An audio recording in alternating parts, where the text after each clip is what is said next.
자, 가보자. 고정국어 페이지 2페이지 봐봐요.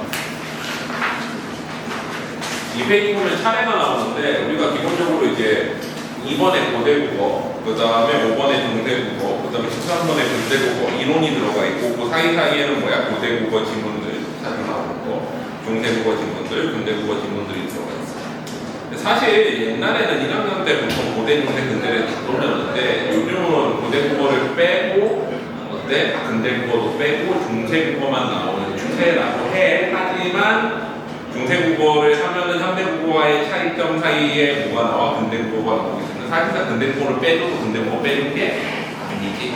그리고 고대국어 어차피 뭐 사실은 비중 자체가 원래 워낙 작았어가지고 사실 이게 2012 교육과정 이후에 니네 학업 부담 줄여준다고 중세국어만 집어넣는다고 1학년들은 하는데 사실 그게 의미는 없어. 중세국어, 근대국어 다 나와. 그래가지고 보통은 대부분의 학교들은 8번에 나와 있는 세종어지 영빈점이 거의 교과서에 실려 있어. 거기다가 이제 좀 더 나가면은 용비어천가라든가 아니면은 뭐 어린석고 소학원에 같은 것들이 보통은 나와. 그리고 근대국어 지문들은 거의 안 나온다고 생각을 하면 돼. 중세국어 지문으로 나와. 그래서 우리 고정법으로 한번 좀 정리를 해보면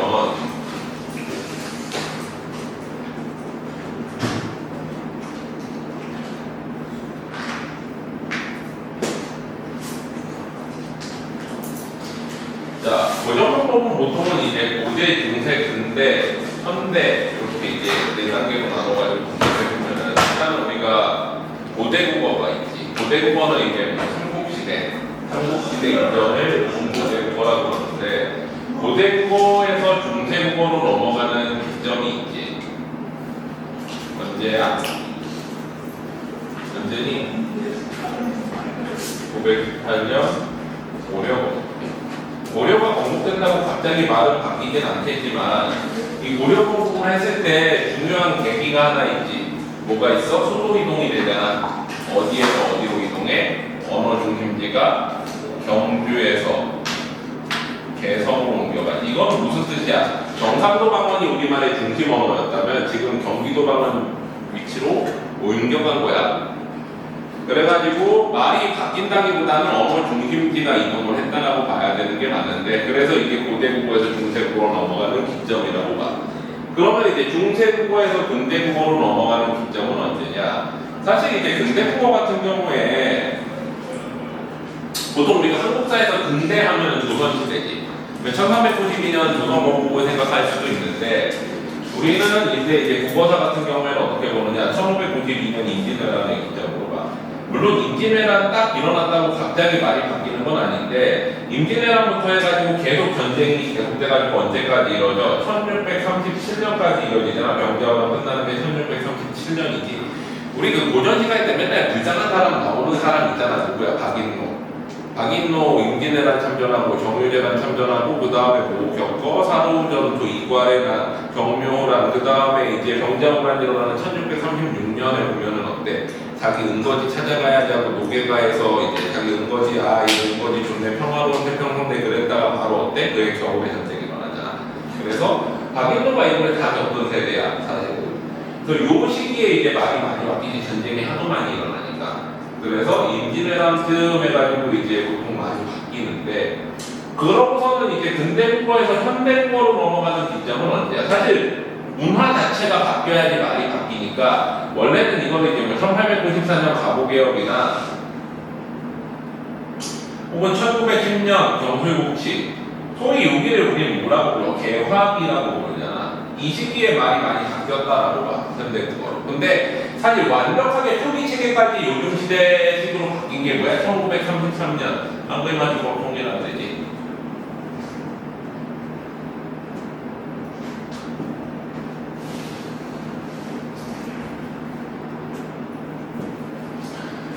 자, 그리고 중세국어를 다루는 되게 중요한 기점이 있지. 중세국어는 크게 전기 중세국어와 후기 중세국어로 나누는데 요거를 나누는 기점이 뭐야?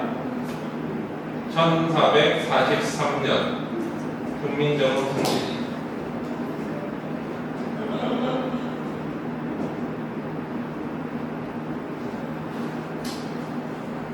자, 그래가지고 이렇게 기점을 놓고 보면은 사실 우리가 고정문법 하면 고대국어, 중세국어, 군대국어지만 실제로 시험에서 차지하는 비중은 고대국어는 1%뿐이 안 돼. 왜? 향찰, 이부, 구별 같은 것들이 전부야. 조용히 해라.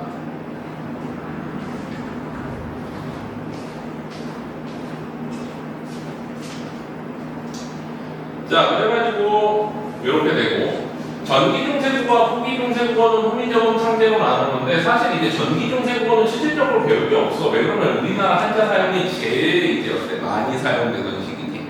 이제 능숙하게 한자를 많이 사용하던 시기이기 때문에 저때는 어때 보면 한글 우리 말에 기록하기 위한 어떤 그런 기록들 자체가 별로 없었어.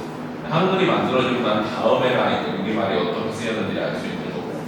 90% 확률로 이제 중세국어 후기에서 나오고 9% 정도 확률이 이제 근대국어라고 생각하면 돼. 근대국어는 사실 중세국어 후기와의 모의주로 차이점 위주로 나와. 그러니까 실질적으로 중세국어가 고정문법의 메인이 될 수밖에 없는데 사실 이유가 하나 더 있어. 왜 그러냐면 우리가 생각을 해봐. 우리말은 1443년에 훈민정음 창제된 이후로 계속 무관되기까지 해. 이때부터 해가지고 1933년까지 계속 파괴되기만 해. 그러니까 처음 만들어 놓고 그 다음에 이제 결정적인 사건이 하나 있었지. 중요한 사건. 중세국어 후기를 나누는 가장 중요한 사건 하나가 뭐야? 뭐니? 집현전 폐지.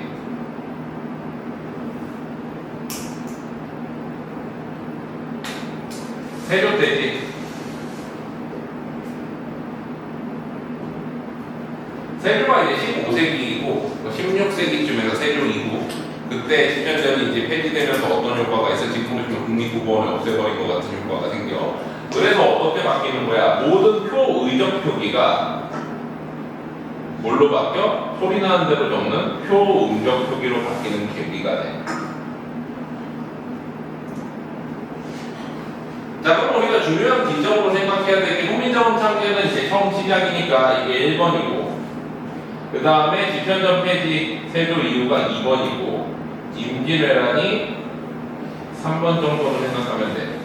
그리고 한글맞춤법 통일안이 4번이야. 그러니까 우리말에서 이제 언어나 표기가 크게 바뀌는 4단계가 저 4단계라고 생각하면 돼. 1443년, 그 다음에 집현전 폐지하는 세조 이후, 그 다음에 1592년 임진왜란 중세들이 근대로 넘어가는 시기 국어가, 그 다음에 현대국어 들어오면서 1933년 한글맞춤법 통일안까지 이때가 이제 중요한 기점들이라고 생각하면 되고 실질적으로 우리가 배우는 지문들은 중세국어, 후기국어니까 언제부터 언제까지야? 정확히 딱 이렇게 150년간의 지문들만을 배워. 이 중에서도 보통 세조 이전이 주로 많이 나오고 또 세조 이후도 얼마간 나오는데 이 두 개를 좀 밸런스 있게 가르치는 학교들이 대부분이야. 세조 이전과 세조 이후 두 가지로 나눠가지고. 세조 이전 같은 경우에는 보통 용비어천가 같은 게 이제 대표적이지. 그리고 세조어제훈민정음이 세조 이후 거야. 그리고 근대국어로의 변화를 보여주는 게 소화번외 같은 건데 이런 것들이 보통 많이 나와요. 세 개가. 근데 세종어제훈민정음이잖아. 세종 때 만들어진 거 아니야? 아니라고 그랬지. 세종이 죽고 나서 붙여주는 게 세종어제훈민정음이지. 세종 때 만들어졌으면 어제훈민정음이었을 거야. 그냥 임금이 만드신. 세종이라고 붙으면 세종은 죽고 난 다음이기 때문에 세조 이후라고 생각하면 돼. 세조 6년 때 이게 세종어제훈민정음. 그래가지고 이제 집현전이 폐지되고 나서 표음적 표기로 바뀌기 시작할 때 만들어진 게 이게 세종어제훈민정음 개념이지. 이해되지? 자, 그래서 전체적으로 이렇게 되는데 그러면 이제 고대국어부터 한번 정리를 좀 해보자. 이리 봐봐. 자, 4페이지에 보면은 고대국어에 대한 기본적인 대략적인 개념들이 나오는데 봐봐. 고려가 건국되기 이전의 국어를 이루는데 고대국어는 일부 신라어를 담고 있는 자료밖에 남아있지 않기 때문에 뭐 고구려나 백제어 같은 거는 전혀 모르는 거고 통일신라 때의 말 일부가 남아있는 거지. 신라 때 일부가. 자, 그래가지고 이제 된소리가 없었던 것으로 추정되는데 왜 그래? 우리가 보통 근대고 가면 된소리가 발달하기 시작하거든. 그래서 된소리가 없었을 것으로 추정되고 중세고와 큰 차이가 없었던 것으로 추정된 이거는 뻥인데 사실 그렇게 추정할 수밖에 없는 이유가 우리가 그때 당시에 말이 어땠는지 전혀 알 수 없어. 근데 그때 당시에 향가 그러니까 창차의 표기를 처음으로 번역한 사람이 누구야? 양주동이란 말이지. 근데 양주동이 그걸 번역할 때 어떻게 했어? 일단은 한자로 표기되어 있는 향찰이 뭐니? 그죠? 일단은 향찰이 뭐야?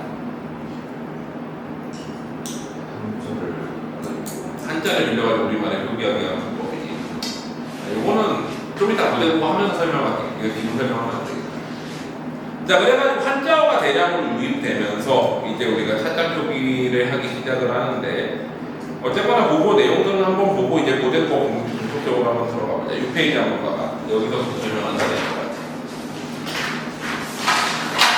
자, 옛날에는 우리나라 사람들이 이제 우리말을 표기할 방법이 없어가지고 한자를 빌려쓰기 시작을 하는데 한자를 빌렸을 때 가장 큰 문제가 뭐야? 고유명사의 표기책인 거잖아. 고유명사를 표기하기 위해서 우리가 쓸 수 있는 방법은 두 가지가 있어. 소리를 기록하느냐, 음을 기록하느냐. 우리가 보통 이름이나 고유명사를 할 때 그 이름이 가지는 게 보통은 어때? 소리도 있지만 뜻도 있지. 우리가 보통 보면은 대치동 혹은 한티라고 부르는 동네가 있지. 대치라는 건 뭐야? 한자어로 적은 건데 큰 고개라는 뜻이야. 한티도 우리말로 적은 건데 큰 고개라는 뜻이지.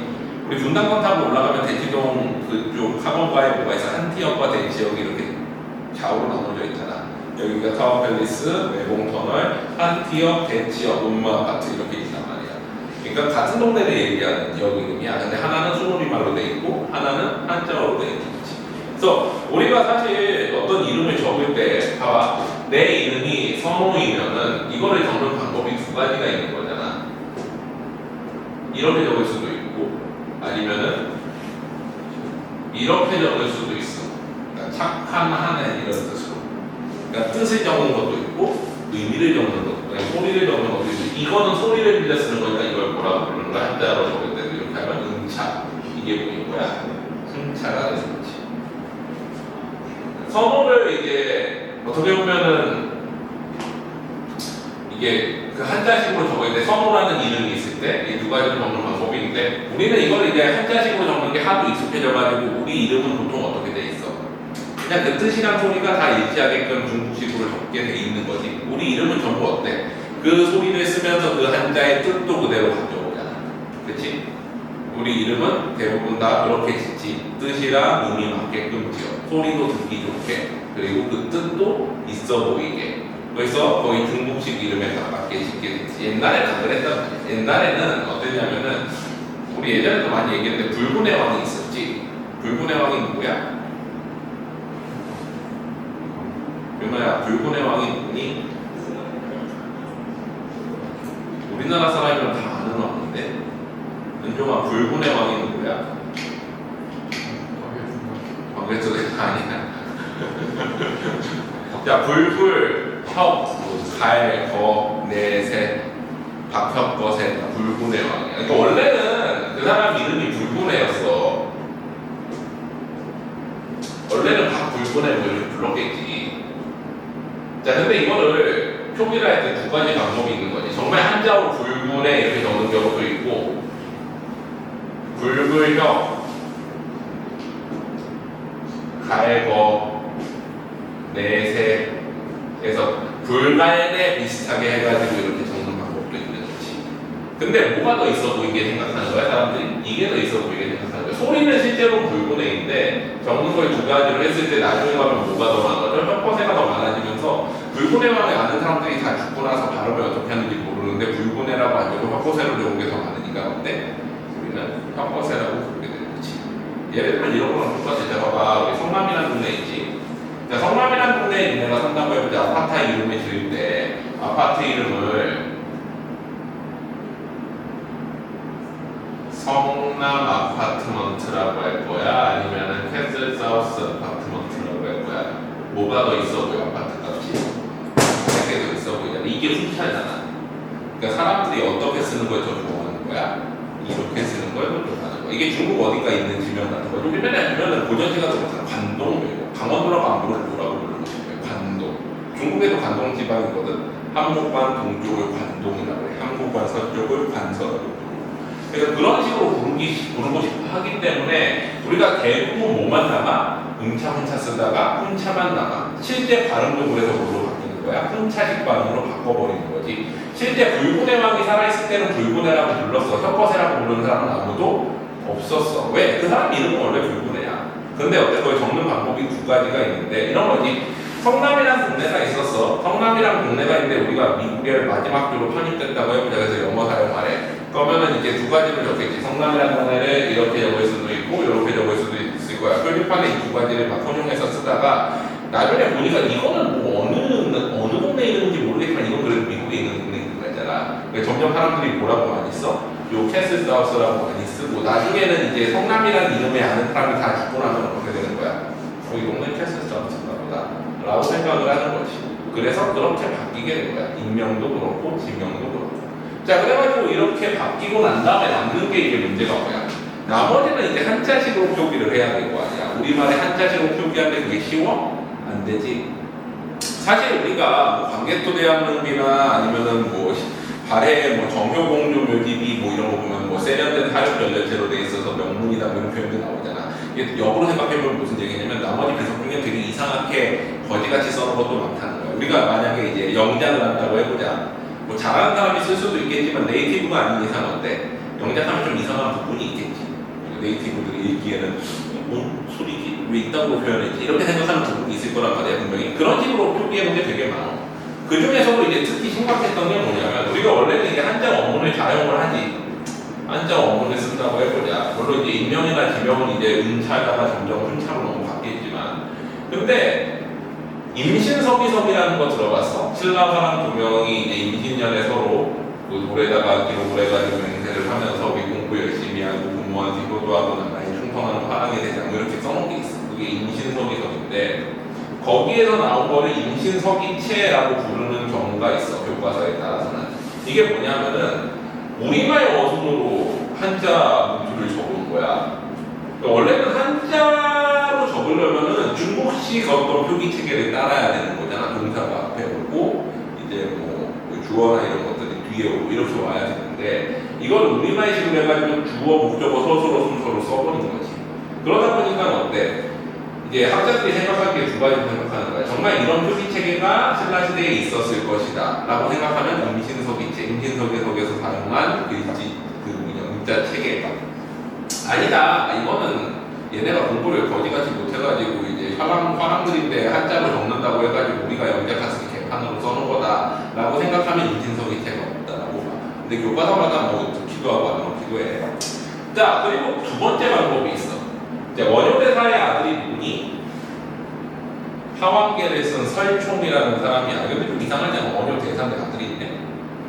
스님인데 이제 파괴를 했어. 우리가 신라 공주랑 결혼해가지고 원효는 원래 육두품이지. 그래서 육두품 아들을 낳아. 그래가지고 설총이라는 사람이 있는데 그 설총이 이제 만든 것 중에 뭐가 있어? 구결이랑 이두라는 게 있어. 구결은 뭐야? 우리말 조사와 어미를 거기다가 적어주는 거야. 자, 예를 들어 여기 8페이지 봐봐. 8페이지에 밑에 구별 보면은 뭐라고 써있어? 천지지간 만물지중 유인 최기. 원래 원문은 그거야. 한자 원문은. 근데 이거를 읽기 쉽게 하려고 어떻게? 한자어는 원래 띄어쓰기도 안 돼 있어. 책 자체가. 그러면 어떻게 읽어? 쭉 그냥 한자어 적혀있는 거를 대충 어디서 끊어 읽어야 되겠다. 눈치껏 끊어 읽어야 되는데 그게 안 되니까 어떻게? 읽기 쉽게 천지지간 의, 만물지중 에, 유인, 이, 최기, 위니 같은 특정 단어 특정 조사나 어미를 표기해줘가지고 이게 주어예요, 목적어예요, 뭐예요 이렇게 표시해주는 게 구결이야. 자, 이거를 만들고 나서 설총이 하나 더 만들어. 어순도 우리식으로 바꿔보자. 그게 뭐인 거야? 이두인 거지. 그래서 이 두 개 다 누가 만들어? 설총이 만들어. 그러니까 약간 과도기적인 개념인 거야. 생각을 해보자. 우리가 미안하지만 계속 미국의 주가 됐다고 해보자. 미국의 한 주가 됐어. 그러면 우리나라 공용어는 뭘로 바뀌어? 영어로 바뀌겠지. 근데 학생들은 상관없어. 그래도 영어 많이 사용하고 하니까. 근데 나이 든 사람들이 영어를 처음 배운다고 해봐. 그럼 어떻게 해야 되겠어? 영어를 쓰긴 쓰는데 약간 저런 느낌이 있지. 차이나타운의 영어 같은 느낌. 어떤 느낌인지 알지? 뭔가 이렇게 제대로 된 영어가 아닌 약간 슬랭 같은 영어들을 쓸 거 아니야. 표기 체계도 그런 느낌인 거지. 그런 것들이 뭐인 거야? 구별이나 이거 같은 거야. 자, 그러면 신라 시대 때는 아직 한자 사용이 미숙하니까 이런 걸 썼다고 쳐. 그러면은 이 이후에는 구별과 이동은 없어졌겠네? 그래? 아니야. 언제까지 사용해? 놀랍게도 둘 다 조선시대 말기까지 사용을 해. 왜 사용하느냐? 이 구별은 누가 주로 썼을 것 같니? 서당 훈장도 있었어. 왜? 처음 한자를 배울 때 우리 학당에 있는 서당에 있는 애들한테 한자를 가르칠 때 소학 이런 거 가르칠 때 한자를 쭉 적혀 있으면 얘네가 못 읽잖아. 이게 도대체 뭔 소리? 한자 뜻을 알아도 어디서 끊어 있는지 모르지. 이게 주어인지 목적어인지 모르면 헷갈리는 거랑 똑같은 거란 말이야. 그러니까 어때? 서당의 훈장들이 주로 했던 일이 뭐냐면은 이거 어디서 끊어 있는지 얘가 목적어인지 주어인지 뭐인지 뭐 이런 거를 적어주는 거를 했어. 그게 뭐야? 구별인 거지. 원래는 한자로 적었던 거지 옛날에는. 근데 이제 조선시대 오면 한글이 있으니까 뭘로 적어줬겠어? 한글로 적어줬겠지. 그래서 실질적으로 구별이라는 개념 자체는 조선시대 후기까지 살아남아. 서당이 존속하는 한. 그리고 이도는 누가 사용했을까?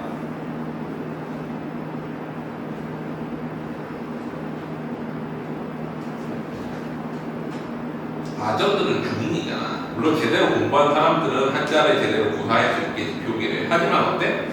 완벽하게 구사하기 힘들지. 그렇다고 사대부들처럼 맨날 그거 공부하고 있는 사람들은 아니잖아.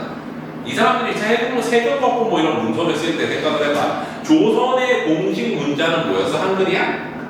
한자야. 한자. 세종대왕이 되게 이제 그 창의적이고 진보적인 성향을 가진 것 같지만 사실은 되게 보수적인 사람이야. 그래가지고 이제 홍민정음 탐지할 때도 보면은 이제 중국을 최대한 배려하는 뜻에서 여러 가지 그것들을 했는데 중세국어 배우다 보면 그런 것들이 나와. 자, 그래가지고 이제 한자가 국가의 기본 언어인데 그러면은 한글은 뭐야? 앙클이라고 부르고 있잖아. 여자들만 쓰는 말, 백성들만 쓰는 말. 너희들 이제 글 못 쓰니까 너무 힘들지. 그거 위해서 내가 특별히 만들어줬어. 약간 이런 느낌이어서 이게 고급 언어, 고급 표기 체계가 아니다 보니까 아전들조차도 한글에 안 썼어. 국가 기본 문자는 뭐야? 한자지. 근데 사대부들처럼 막 잘 사용할 수 없으니까 이거를 어떤 식으로 쓴 거야? 자기 멋대로 쓴 거야. 우리말 어선에다 조사어미까지 붙여가지고 사용을 했지. 그게 뭐야? 이도인 거야. 그래서 오늘날로 치면 이런 거지. 자, 갑자기 우리가 미국의 한 주가 됐어. 근데 너희들이 공무원이 됐다고 그래. 고급 공무원이 됐어. 고급 공무원이 돼서 영어로 문서 만들어야 돼. 근데 제대로 못 쓰고 어순우리식으로 하고 조사만 어미 붙여가지고 썼어. 그게 있는 거야. 근데 당시 아전들은 고급 공무원이지. 그래서 그런 느낌이라고 생각을 하면 돼. 전체적인 우리가 이제 한자를 통한 우리말 표기 체계는 요렇게 하고 하나 더 있지. 이거랑 유사한 뭐가 있어? 항찰이 있어. 자, 그럼 향찰과 이도의 차이는 뭘까? 향찰은 기본적으로 향가를 적기 위해서 사용을 하는 건데 향가라는 거는 뭐야? 상가는 이제 25수가 전하지. 우리 이거는 문학에서도 많이 배우잖아. 뭐 제망매가 창기파란가 뭐 이런 것들. 삼국유사에서 몇 수가 있어? 14수가 전해지고 균여대사의 일대기인 균여전에서 뭐 몇 수가 전해져? 11수가 전해지는데 균여전에 실리는 건 대부분 불교적인 내용인 거고 삼국유사는 역사적 인물들이 부른 노래에 대한 기록이겠지. 그치? 자, 그러면 삼국유사에서 봐봐. 우리가 삼국사기는 어차피 한자식으로 표기하기 때문에 상관없어. 삼국유사는 이련이 있었잖아. 좀 우리 민족의 어떤 혼을 담기 위해서 썼지. 삼국유사는 한국사기랑 다르게. 그래서 삼국유사는 여러 가지 야사 같은 것도 되게 많이 들어가잖아. 정식 역사가 아닌 것 같은 이상한 이야기들도 많이 들어가 있는데, 자, 그러다 보니까 거기에서 봐봐. 자, 관우기가 나라를 세운다고 해보자. 백제국을 세웠어. 백제국을 세운 관우방께서 이제 그 신라를 정벌을 하시고서는 그 신라성을 현악시킨 다음에 이런 노래를 불렀다. 그러면서 노래 부르는 대목이 나왔다고 해봐. 그럼 두 가지 방법이 있지. 노래를 적는 방법이.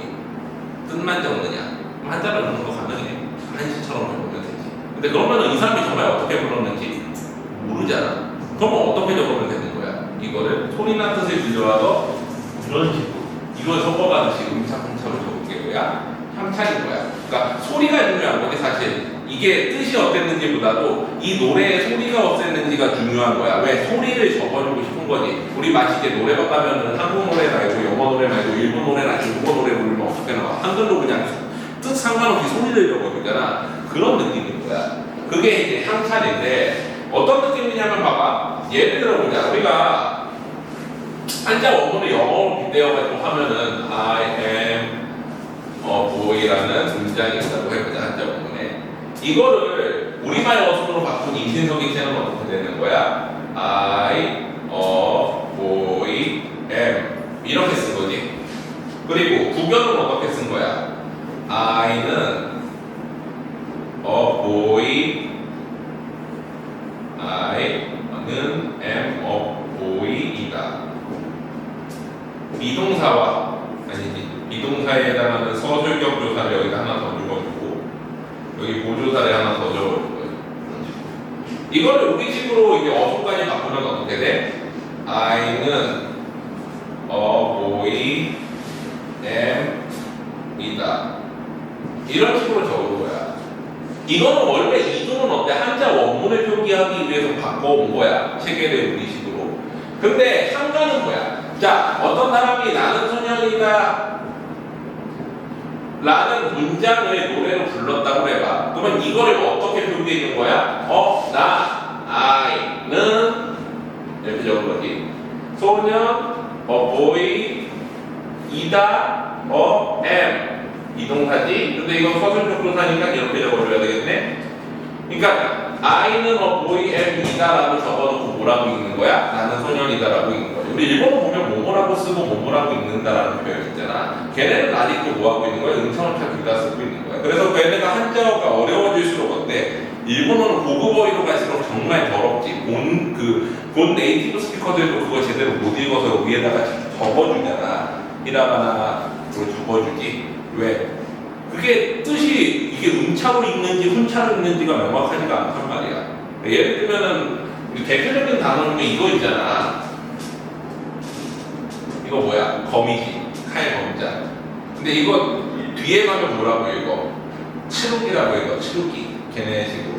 앞에 오면 뭐라고 읽어? 캔이라고 읽지. 한자식으로 읽어가지고. 그러니까 걔네는 똑같은 단어를 놓고서도 읽는 방법이 다 다르니까 어떻게 읽을지를 몰라. 한자가 들어가면. 근데 그거를 우리도 했었던 거지. 향찰 표기할 때 보면은 이거로 읽어야 되나 저거로 읽어야 되나 음차 섞어가면서 그래가지고 어떻게 한 거야? 이렇게 써놓으면 사람들이 눈치껏 이건 나는 소년이다 라고 읽어야 되겠구나 하고 읽는 거야. 그게 이제 향찰 표기인 거야. 이해돼? 그래서 난 만들어놓고 보니까 뭐라고 있어? 이두랑 유사한 거지. 향찰은 애초부터 가사 적으려고 썼던 거고 이두는 한자 원문에서부터 변형해 오다 보니까 만들어진 거. 이해돼? 여기까지 모르겠는 거. 자, 그래서 우리가 이제 보통은 고대가요 하면은 향찰 표기가 많이 나오는데 향찰 표기에서 가장 기본적으로 알아야 되는 거는 이게 음차인지 훈차인지 정도만 알는데 음차는 뭐야? 소리를 빌려오고 훈차는 뜻을 빌려오지. 자, 근데 아까 우리 그 얘기했잖아. 봐봐. 고대국어는 중세국어와 별로 차이가 없을 것으로 판단한다라는 말이 있었지 아까. 정확히 말하면 고대국어는 중세 후기 국어와 별로 차이가 없을 것으로 판단한다라고 불안해치는 거야. 왜? 우리가 보통은 우리말이 어땠는지를 알 수 있는 최초의 기록은 1343년까지 와야 나오지. 훈민정음이 창제되고 나서. 그 이전에는 어땠는지 사실 몰라. 근데 이 시기에 보니까 향찰이라는 게 있는 거야. 향찰 표기를 해놓은 게. 그러면은 이 당시에 소리가 어땠는지를 알아야지 이거 번역하는 게 말든지 할 거 아니야. 그치? 최초의 향가 번역은 누가 했어? 양조종이라는 사람이 했어. 그리고 우리 문학에서 보면 항상 또 나오는 사람 김한진이 있지. 파트 7 배웠나? 고전 시간 파트 7 하면서 우리 양조종 김한진 넌 했지? 넌 거기 했나? 준혁이 한 번 했고 윤아 했나? 했었지? 민주 했었나? 자, 이 두 사람의 차이는 뭐야? 이 사람이 오리지널이고 이 사람이 나중에 번역했지만 사실 이 사람께 좀 더 그럴싸하지. 양규동은 최초로 어떻게 번역했어? 우리가 처용가라는 노래가 있잖아. 처용은 누구였어? 전염병을 몰아내는 이 동해융왕의 아들이었지. 그래가지고 이 처용가 노래 부분이 고려가요에 실려 있는데 고려가요 악학대범에 실려 있어. 악학대범의 고려가요. 악학대범은 세종 이후에 나온 뭐야? 악보야. 고려시대의 노래들 유행가를 모아놓은 악보야. 거기에 가사가 적혀있는데 그건 한글로 적혀있을 거 아니야. 한글로 적혀있지. 노래 가사니까. 한글이 나온 뒤니까. 근데 그게 보니까 향가에도 처용과 똑같은 내용이 있는 거지. 보니까. 그래서 그거 두 개를 비교하면서 향사는 이렇게 적었구나 라고 생각을 했는데 잘 생각을 해봐. 아니 세종은 1450년에 죽어. 1450년 이후 거잖아. 그치? 그리고 서동요는 언제 거야? 백제 멸망 이전이지. 백제가 670년에 멸망하잖아. 660년인가? 660년이냐? 670년이냐? 백제 멸망이.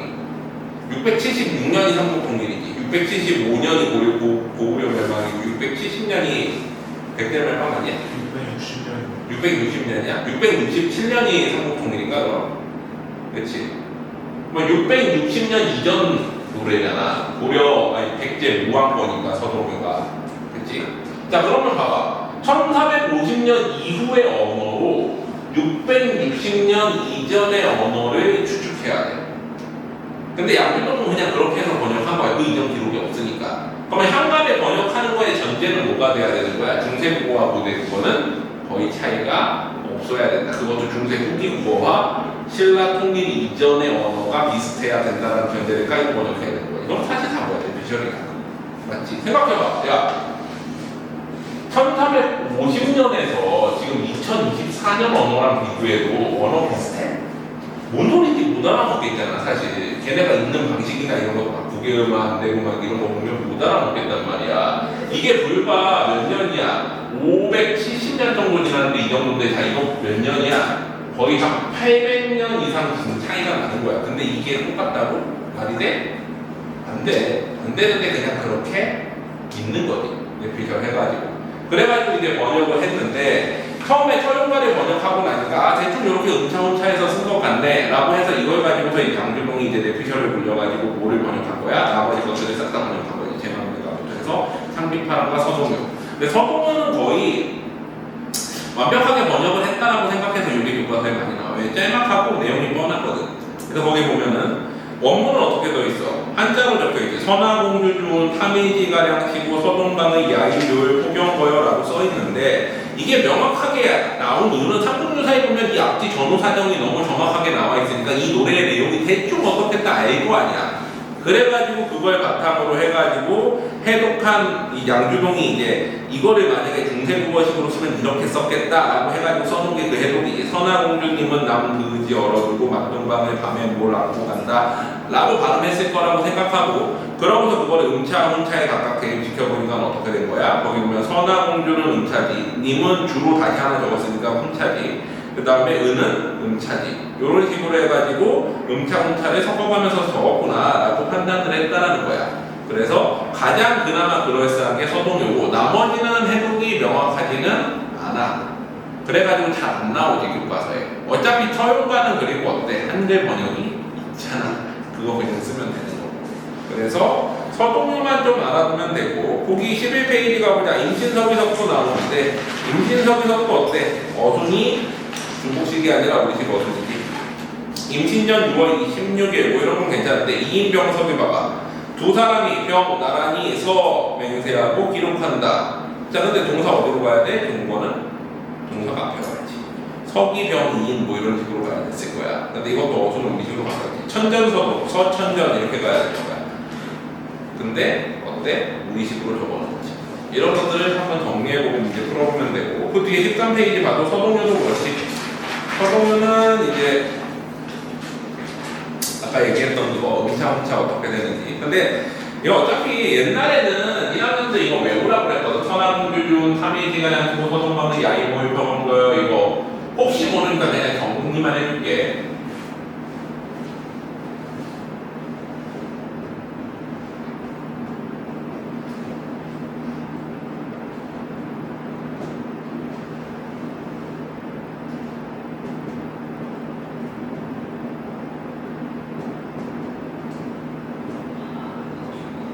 옛날에는 이거 거의 100% 나왔거든요. 고대국어가 들어가면은 그 1% 확률로 나오는 고대국어는 이거였어, 서동요. 응차응차 하는데 보통은 다 이거 썼거든. 그러면은 이거 외우는 방법이 411, 215, 13, 13, 112야. 그러고서 음차부터 시작하면 돼. 음차, 훈차, 음차. 그러면 다시 어떻게 돼? 여기 훈차겠지. 음차, 훈차, 음차, 훈차, 음차. 그럼 다시 훈차겠지. 훈차, 음차. 그 다음에 다시 훈차겠지. 훈차, 음차, 훈차, 음차. 자 이렇게 적어놓으면 되게 빠르거든. 보통 이렇게 외우라고 해서 선화동률중 3인지가량 키고 서동망의 야이모의 포결보여. 이건 외우기 좀 어차피 교과서에다 시험 때 실어주거든. 보통 요거 물어볼 때. 그럼 어떻게 외우면 돼? 4, 1, 1, 2, 1, 5, 1, 3, 1, 3, 1, 1, 2 음차부터 그러고 이렇게 딱 적어놓고 이게 막상 시험 때 나오면 이 음차지 헷갈린단 말이야. 그러면 그냥 외워가지고 딱 보고 다 이거 음차네 그냥 딱 뽑아가지고 그냥 딱 적어버리면 끝나는 거지. 그래서 이렇게 암기하라고 했는데 뭐 요즘이 아니니까. 근데 이제 고3 가면 나오겠지. 고3에 엄매 선택을 하면 고대국어가 나오면 서동문가 나와. 그래서 그러면은 이렇게 외우면 편하다. 서동문은 그냥 음차 외워버려가지고 풀면은 훨씬 더 빠르게 풀 수 있다. 자, 그래서 거기까지 일단은 문제 풀어와. 그거 숙제고. 자, 중세국어로 가보자. 19페이지. 지워도 돼? 정리할 거 정리하는데? 다 정리했어? 지운다. 자, 이제 중세국어를 들어갈 건데, 사실 음성변동하면서 우리가 다음 몸의 체계는 다 정리했지. 기억나? 어떤 식으로 만들어졌는지, 아설, 순, 치후 기억나지? 아음, 수름, 호음, 설음, 치음 다 얘기했지. 자, 그러면은 뭐부터 들어갈 거냐면은 종성의 변천부터 들어가. 이게 종성 변천이 좀 이제 메인 부분인데, 종성 변천 지난번에 한 번 했니? 음 변동하면서 종성 변천 했니? 했니, 은종아? 안 했어? 그럼 그거 다시 해보자.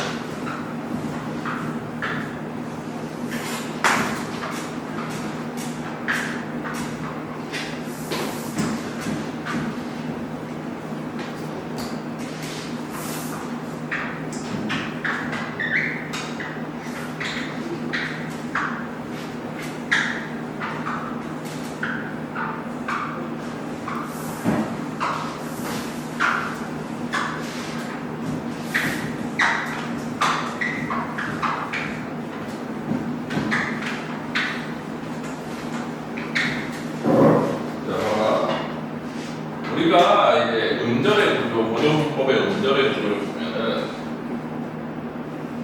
음절이라는 건 뭐야? 한 글자지.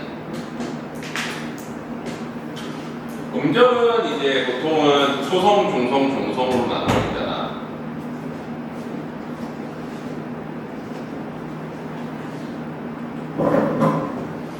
초성은 뭐야? 자음이지. 아들이. 중성은 오. 엄마 소리. 왜 이거 엄마 소리야? 공기를 뱉으면서 내는 소리라서 중성은 혼자 쓸 수 있지만 초성은 중성에 좀 붙어 써야 되지. 중성도 마찬가지야. 중성도 아들 소리. 자, 그래서 이 중성이 뭐야? 음절의 핵이라고 하잖아. 음절을 구성할 때 무조건 필요한 게 중성이다. 자, 그래가지고 이렇게 쓰는데 우리가 보통은 이제 중성 같은 경우에는 어떻게 만들었어? 기본적으로 천지인 삼재를 가지고 만들었다라고 그러지. 천지인 삼재 하늘과 땅과 사람을 본다 가지고 뭐를 만들었어? 아레아와 의와 이를 만들었고, 아레아가 그래서 뭐야? 양성모음이었고, 의가 뭐야? 음성모음이었고, 그 사이에 서 있는 사람은 뭐였어? 중성모음이다. 이렇게 얘기를 하는 거잖아. 그리고 여기 이제 세 개가 기본자가 되고, 기본자에서 처음으로 합해서 만든 게 뭐가 되는 거야? 초출자가 되는데, 초출자 양성은 뭐야? 아와 오. 초출자 음상은 어와 우.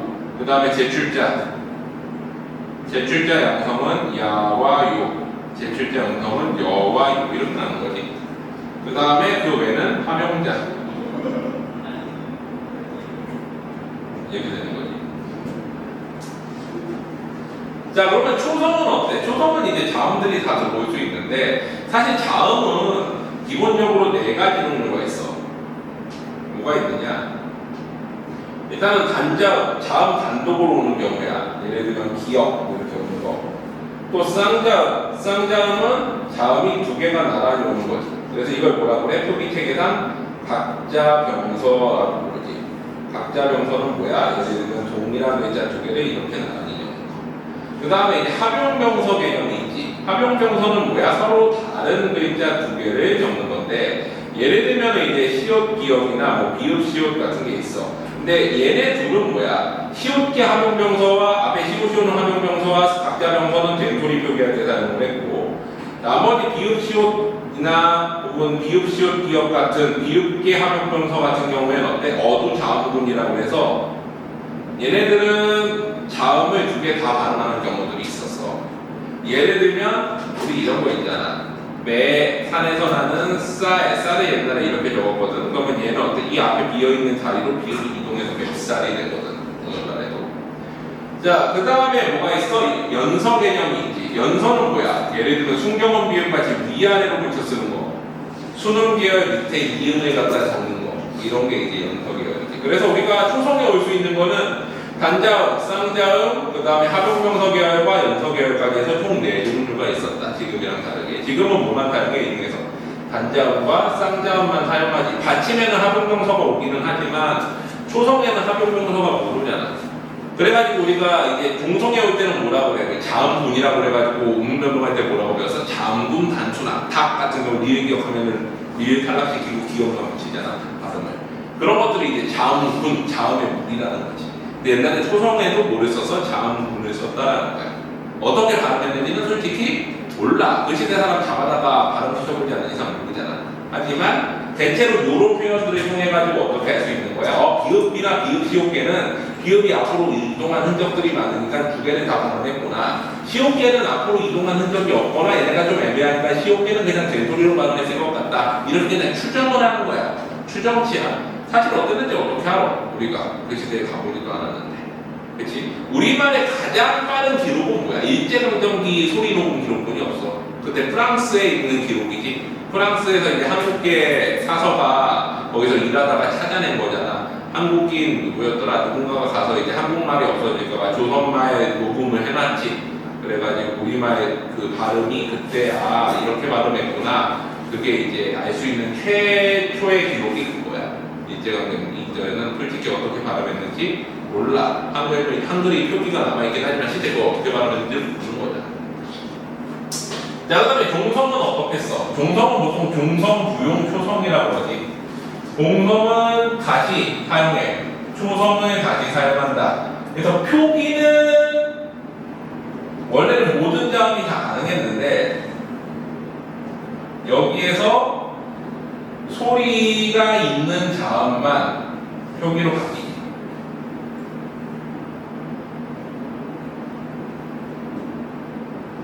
자, 그리고 실제 우리가 소리가 몇 개 있었는지는 세종이 창제한 이후에 알 수 있는데 그거를 이제 정리한 게 뭐야? 종성의 변천이지. 요거를 한번 봅니다.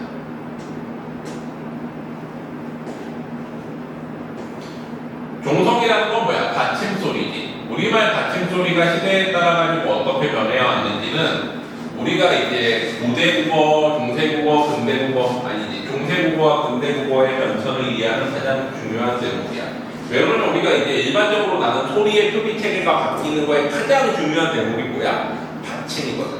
왜? 받침을 우리가 소리 나는 대로 적을 것인가? 아니면은 읽기 편하게 뜻대로 적을 것인가에 대한 게 이제 되게 중요한 대목이란 말이야. 여기 봐봐. 야, 우리 밥 먹으러 가자. 먹으러. 이거는 소리 나는 대로 적는 거지. 이런 거 뭐라 그래? 음적 표기야. 이거는 뭐라 그래? 이건 뜻을 살려주는 표의적 표기지. 표의적 표기라는 건 뭐야? 먹다라는 어간에다가 으로라는 어미가 붙었구나라는 걸 알게 하기 위한 거고. 자, 그러면 표음적 표의적 표기 중에서 읽기 편한 거는 표음적 표기야? 표의적 표기야? 표의. 읽기 편한 건 표의, 쓰기 편한 건 표음. 자, 봐봐. 다시. 우리가 카톡 할 때 문자 날릴 때 쓰기 편한 건 소리 나는 대로 막 적는 거지. 표음적 표기. 근데 그거 읽기 편해? 그 봐봐. 야, 꽃이 예쁘다. 이거야? 아니면 어묵꽃이야? 물론 예쁘다 하면 이거의 확률이 높겠지만 이거일 수도 있잖아. 꽃이가 왜 이렇게 예쁘게 생겼지? 이렇게 할 수도 있잖아. 자, 그러면 이거는 이걸 뜻하는 건지 이걸 뜻하는 건지 모르잖아. 그래서 어떻게 적어주는 거야? 이렇게 적거나 이렇게 적어주는 게 표의적 표기인 거야. 그러니까 표의적 표기가 읽기 편한 거야. 표음적 표기는 쓰기 편한 거지. 그래서 우리가 국립국어는 없어지면 다 뭘로 갈 것 같아? 표음적 표기로 가. 맞춤법 안 지키는 게 결국 웃긴 거야. 표음적 표기잖아. 소리 나는 대로 적는 거잖아. 우리 막 그런 거 있잖아. 뭐야?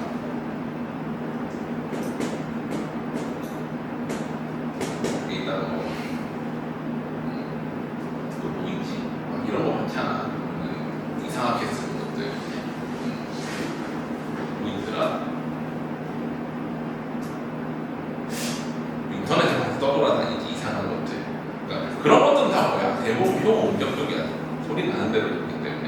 근데 표 의적격이는 원래 뜻에 맞춰주는 거지. 자, 근데 우리가 국립국어원이 없어지는 것 같은 효과가 한번 일어나자는 거야. 세조 이후에. 그래서 그때 다 뭘로 바뀌는 거야? 표 음적 표기로 대부분 바뀌고 그게 언제까지 있었대? 1933년 한글만 통일하고 할 때까지 계속 지속이 됐는데 그 과정을 좀 보자. 봐봐. 보게.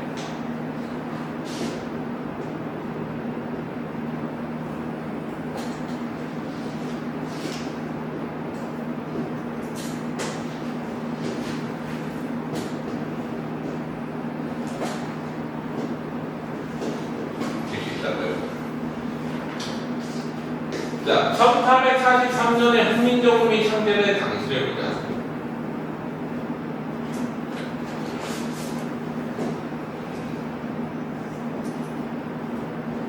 자, 훈민정음 창제 당시에는 우리말은 보통은 받침 소리가 8가지였다고 봐.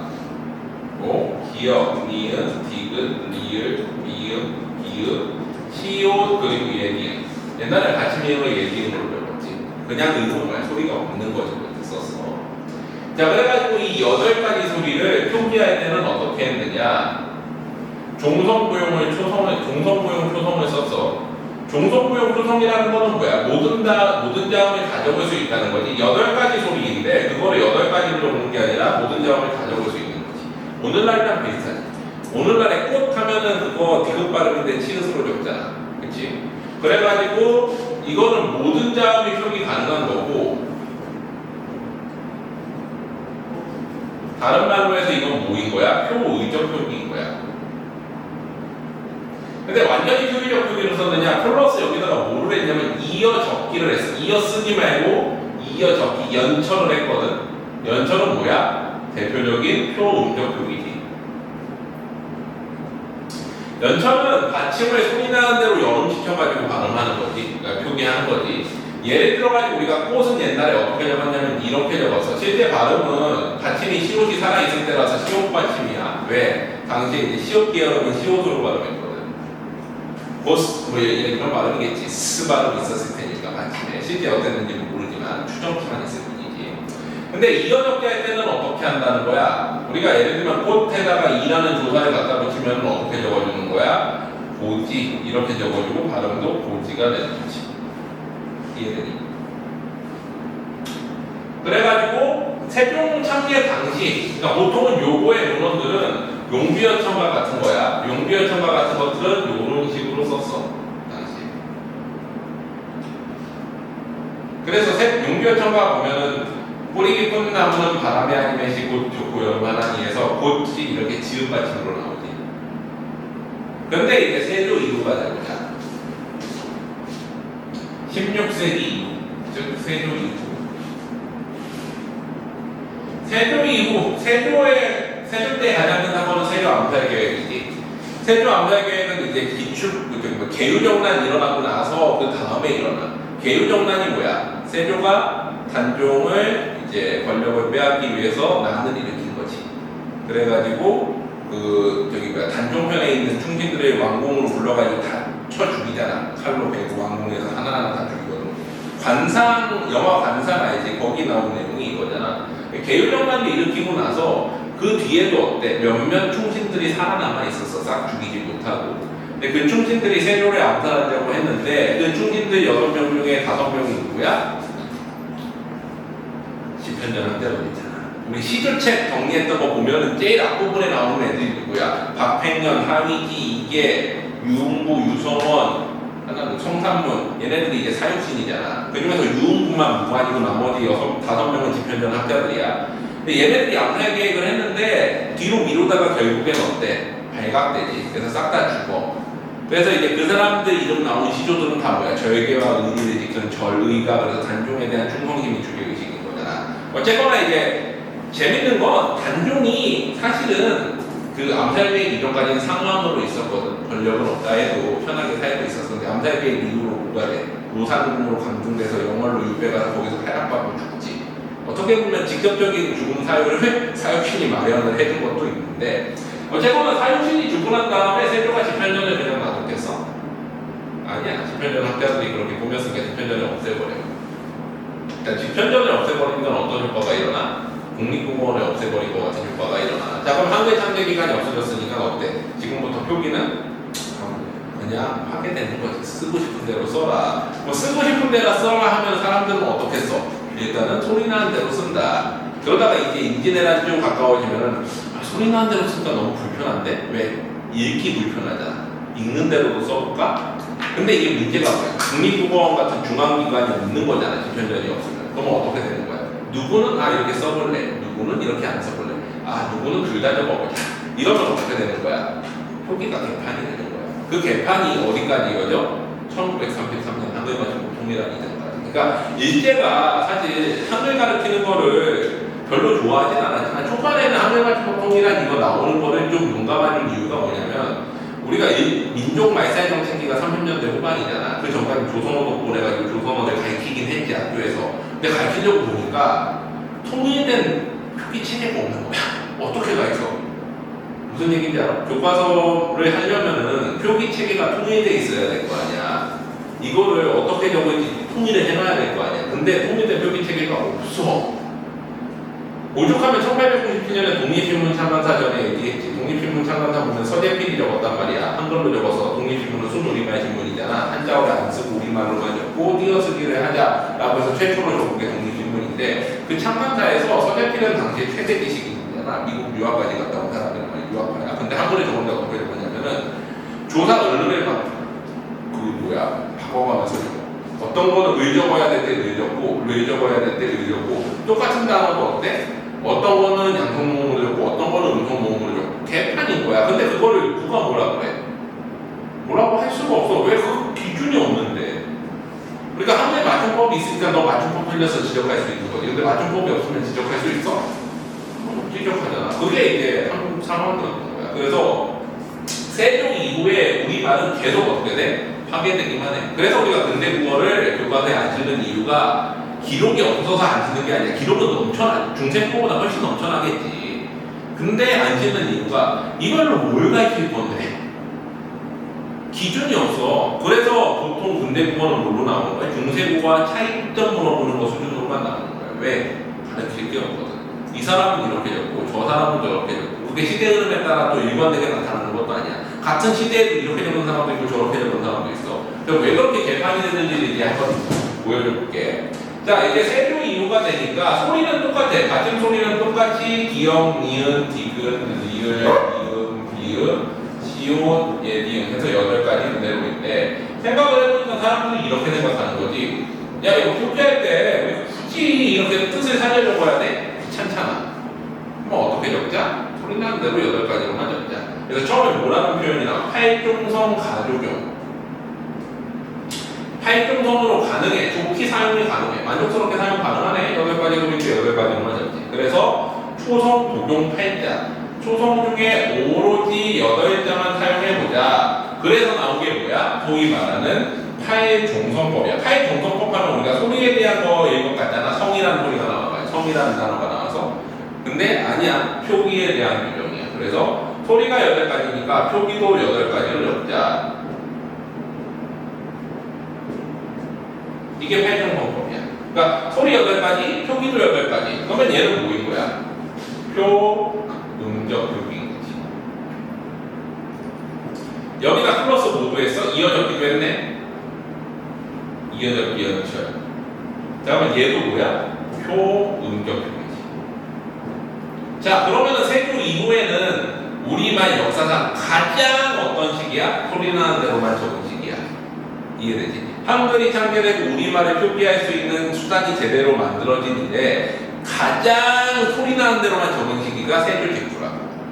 그 이후에는 사람들이 계속 소리 나는 대로만 적다 보니까 어때? 이게 구분이 안 되니까 뭐를 쓰기 시작해? 점점 끊어 적기가 들어오기 시작하고 거듭 적기가 들어오기 시작해서 다시 이상해지지만 이 시기야말로 어때? 그냥 소리 나는 대로만 적으면 되는 시기였어. 그냥 소리 나는 대로 그대로 적으면 괜찮은 거지, 오케이? 이렇게 되는 시기인 거야.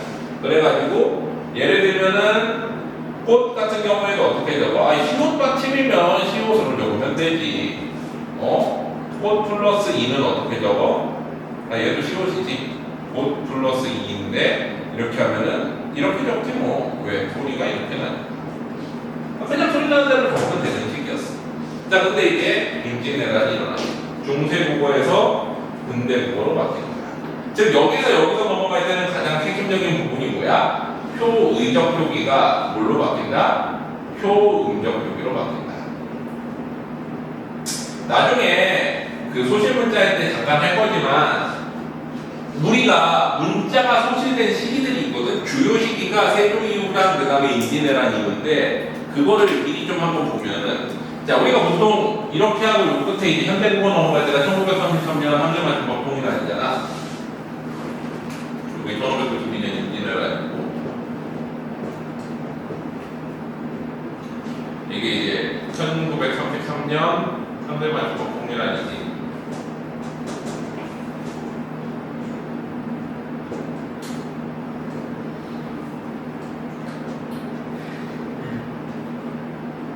여기는 이제 현세국어고 여기는 이제 중세국어지. 아니 근대국어. 자 근데 이 기점이 하나 둘 셋 이렇게 생기거든. 여기 하나 여기 둘 여기 셋. 우리가 문자가 없어질 때 어떻게 해오냐면은 이렇게 해요. 10원을 가지고 산에 올라가서 사과를 먹었더니 10만 남았다. 손으로 없어져. 근데 각각 없어진 시기가 1, 2, 3번이야. 정확히.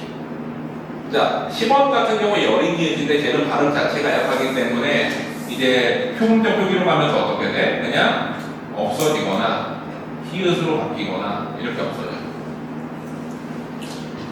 자, 그 다음에 임진왜란 이후에는 예리음은 어떻게 없어져? 그냥 이음 표기로 표기만 바뀐 거야. 소리는 안 없어지고. 반시음 같은 경우에는 어때? 시옷, 월 없어지는 걸로 바뀌지. 이 반시음과 관련된 게 뭐야? 우리 시읒불 규칙이잖아. 시읒불 규칙이 뭐였어? 우리 있다 같은 거 있지? 있다가 이게 뭐야? 뭔가 뭐를 연결하다지. 근데 얘에다가 어미 붙이면 어떻게 돼? 이어가 되잖아. 이게 왜 그러냐면은 원래 원칙 발음은 이거였어. 이게 반치음이었거든. 요게 이게 원래 받침이 반치음 받침이야. 그래서 뒤로 가면은 반치음이 뒤로 이제 연음되는데 반치음은 초성음은 발음이 안 나. 그래서 이제 반치음 자체가 시옷이나 아니면 없는 소리로 없어진 거야. 그래서 요거는 실제 발음이 없어지면서 바뀌는 게 임진왜란 때라면 이제 세종 이후에는 어때? 소리가 약한 애들이 표음적 표기하면서 그냥 사라지는 거야. 이때 같이 없어지는 게 문자가 아니어서 여기다 안 적었는데 같이 없어지는 게 쌍이응, 쌍이응, 순경원 비읍이거든. 순경원 비읍은 뭘로 바뀌어? 오나 우로 바뀌지. 요 시기가 지면서 비읍 규칙. 쌍이읒은 어때? 히읗이나 키읔으로 바뀌어. 요것도 이제 소리가 별로 이제 세지 않으니까 그냥 표음적 표기하면서 귀찮으니까 퉁쳐가지고 다른 걸로 바꿔버린 거지. 쌍이읒은 소리 자체가 애초에 없었어. 이거는 사동피동 표기할 때 쓰는 거라 그랬지. 어떻게 적어? 쌍이읒 같은 경우에는 원래 하다에다가 옛날에는 하게 하다 해가지고 사동정미사를 여기다가 붙였거든. 자, 그랬을 때 이거 어떻게 적어야 돼? 여 이렇게 적어야 되는데 이러면 얘가 사동정미사가 들어간 게 티가 잘 안 나잖아. 그래서 어떻게 적은 거야? 쌍이읒 하나 더 적어준 거야. 그럼 저거 소리 있어? 없어. 근데 저런 것들은 세종이 얹히면서 다 없어졌겠지. 왜? 소리가 없는 거니까. 표음적 표기하면은 없어져야 되잖아. 표의적 표기지 저거는. 그래서 이렇게 없어진 시기들이 이 주요 시기들이야 사실은.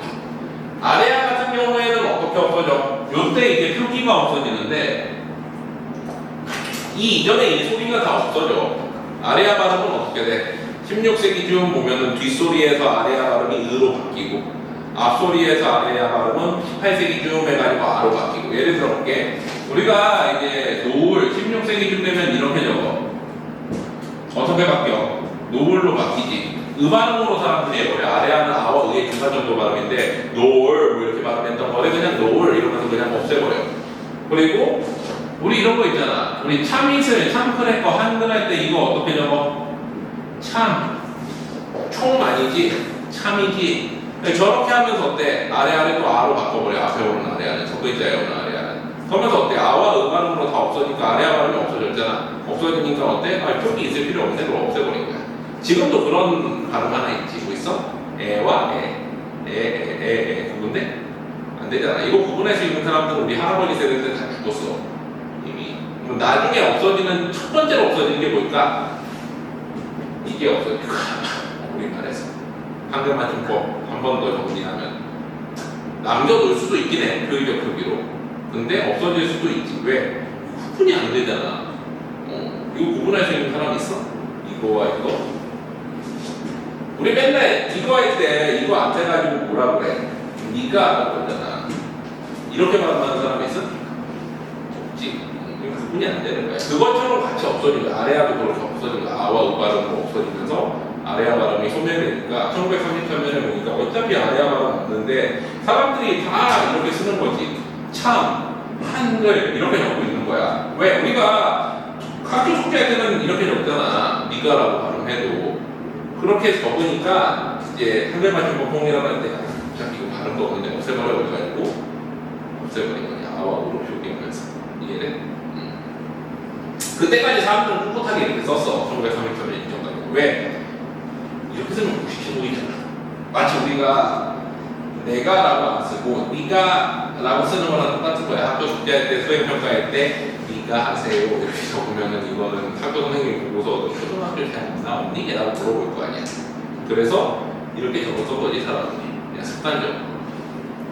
자, 그래가지고 어쨌거나 이렇게 없어지는 주요 시기들이야. 어쨌거나 이렇고 그러면은 보자.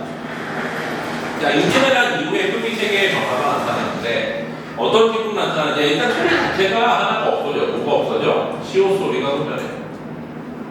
그래서 받침 소리는 기역, 니은, 디귿, 리을, 미음, 비읍, 이음 이렇게 7가지 소리만 남고 여기서 표기 자체가 예디음이 뭘로 바뀌어? 그냥 일반 이음으로 바뀌어버려. 자, 근데 중요한 거는 이거를 표기해야 될 방법 자체인데 7종 방법이 됐거든. 8종에서 7종 방법 됐겠지.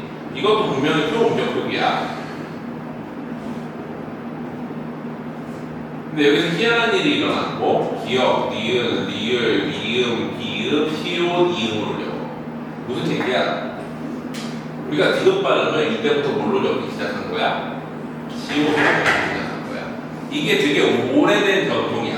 이게 이제 외래어 표기법에서 나타나잖아. 우리가 외국말을 적을 때 봐봐. 우리 팩 같은 거 봐봐. 자, 이거 어떻게 적어? 시옷으로 적지. 근데 사실 실제 발음은 뭐야? 디귿이지만 시옷으로 적지. 이게 어원이 불명확하면은 받침 디귿 발음은 다 뭘로 적는다? 시옷으로 적는다. 이게 언제부터 시작된 거야? 이때부터 시작된 거야. 우리가 임진왜란 을 겪으면서 사람들이 시옷 발음은 없어졌지만 디귿 발음이 시옷으로 적고 디귿으로 안 적는 거지. 그게 이제 지금까지 이어지는 거야. 그래서 7종 방법 중요하다. 7종 방법은 뭐야? 발음은 디귿이지만 표기는 시옷으로 온다. 됐지? 자, 그 다음에 여기다 플러스 해가지고 이제 대환장 파티가 일어나지. 원래 쓰던 이어적기도 쓰고 연철, 표음적 표기. 근데 이렇게 하다 보니까 어때? 아, 읽는 게 너무 불편하네. 그래? 그러면 끊어적기도 같이 쓰자. 분철, 표의적 표기. 아니, 그러면 둘 다 적어버리기 뭐야? 거듭적기. 중철 내지는 혼철이라고 그러지.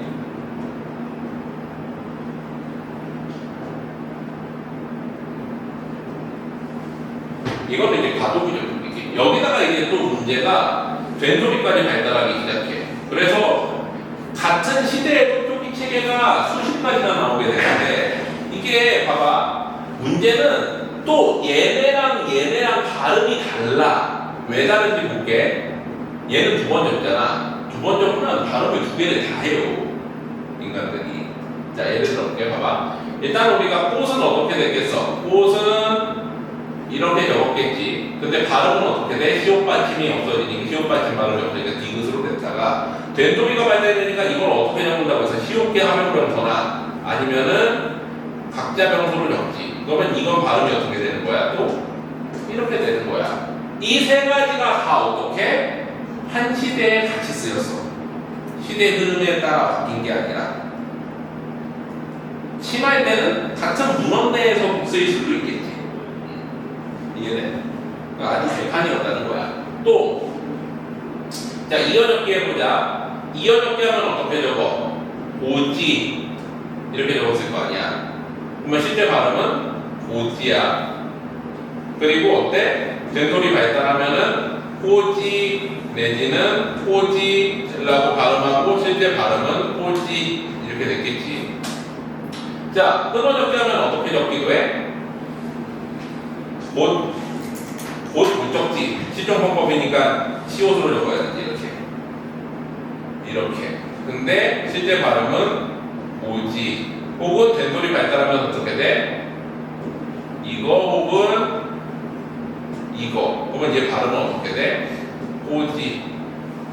근데 이제 문제는 거듭적기야. 자, 봐봐. 거듭적기는 어떻게 적어? 원래 지읒 적고 싶은데 지읒은 받침을 못 적으니까 시옷 지읒 이렇게 적을 거야. 그치? 근데 문제는 이게 둘 다 받아야 돼. 거듭적기 하면 다음 두 개를 둘 다 받아야 돼. 이걸 어떻게 할 수 있냐면은 근데 또 후기 문헌들을 보면은 얘와 얘가 별도의 음운 변동으로 각각 음운 변동이 일어나. 그럼 그 두 개가 소리가 다 있다는 얘기야. 맞지? 그래가지고 이렇게 돼. 거기다가 이제 된소리 발달하면 어떻게 적기도 하겠어? 이렇게 해서 적겠지. 그럼 어떻게 돼? 꽃지. 뭐 이런 식으로 발음했겠지. 그리고 이 모든 표기 체계는 같은 시대에 쓰였다. 그러니 뭘 가리키겠어? 이게 맞는지 틀린지 확인이 가능해? 안 되지. 그래서 그냥 등대국어와 변화가 이렇게 됐구나 차이점이 이런만 물어보는 거야. 개판이니까. 거의 정의할 수 있는 방법 자체가 없거든. 그러니까 뭐 이렇게 적었다가 또 어느 데 보면은 이렇게 적었다가 또 편집글 같은 경우에 정말 지네 멋대로 썼다. 근데 그게 이제 맞춤법이 없으니까 이게 틀렸어요 맞았어요 할 수도 없는 거지. 그게 된 사람들이 그냥 그렇게 적는 거니까. 별의별 보기가 다 많아. 진짜. 정조의 편집 능력이니. 정조가 현대판 키보드 워리어 같은 사람이었지. 신하들한테 편지 쓸 때 정조는 편지를 많이 썼어. 신하들한테 너 이렇게 했으면 좋겠다. 편지를 많이 썼는데 편지에 보면은 진짜 뭐 요즘 쓰는 욕까지 다 나와. 이런 개, 뭐 미리 뭐 이러면서 편지를 썼어 신하한테. 그리고 이제 뭐 어떤 것들은 그냥 날렸으면서 이제 뭐 똑같은 거 두 개 쓸 때 물결도 써버리고 막 이렇게 썼단 말이야. 그런 것들이 이게 근대국어가 표기가 완성이 안 돼서 그래. 통일이 안 되기 때문에 그냥 쓰고 싶은 대로 막 소리 나는 대로 막 이것저것 다 섞어가지고 쓰는 거야. 그게 근대국어인데 이거를 이제 하도 개판 대화를 하기니까 그래 좀 정리 좀 해보자 한 게 성격 3년에 한 점을 공개하니까. 물론 이때도 소리는 똑같아. 어차피 받침 소리는 기역, 니은, 디귿, 니을, 미음, 미음, 이음 지금이랑 똑같잖아. 이거 뭐야 은절에 그 소리 붙이지.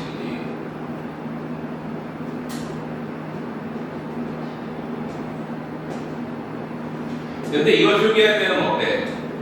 표현적 표기를 하자 이거지. 뭐야? 종성, 고용주, 선을 쓰자. 그러면은 모든 자음을 다 쓸 수 있는 표현적 표기가 되는 거지.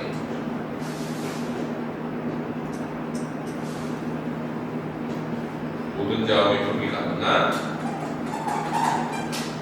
표의적 표기.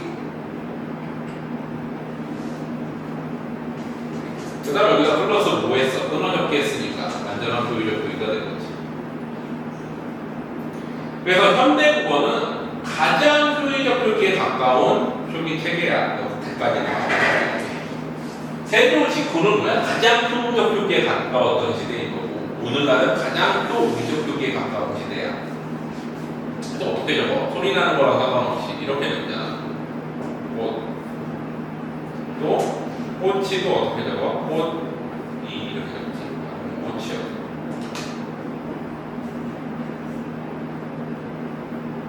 이해되니?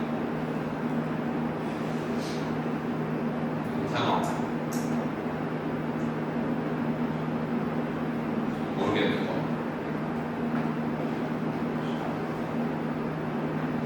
됐지?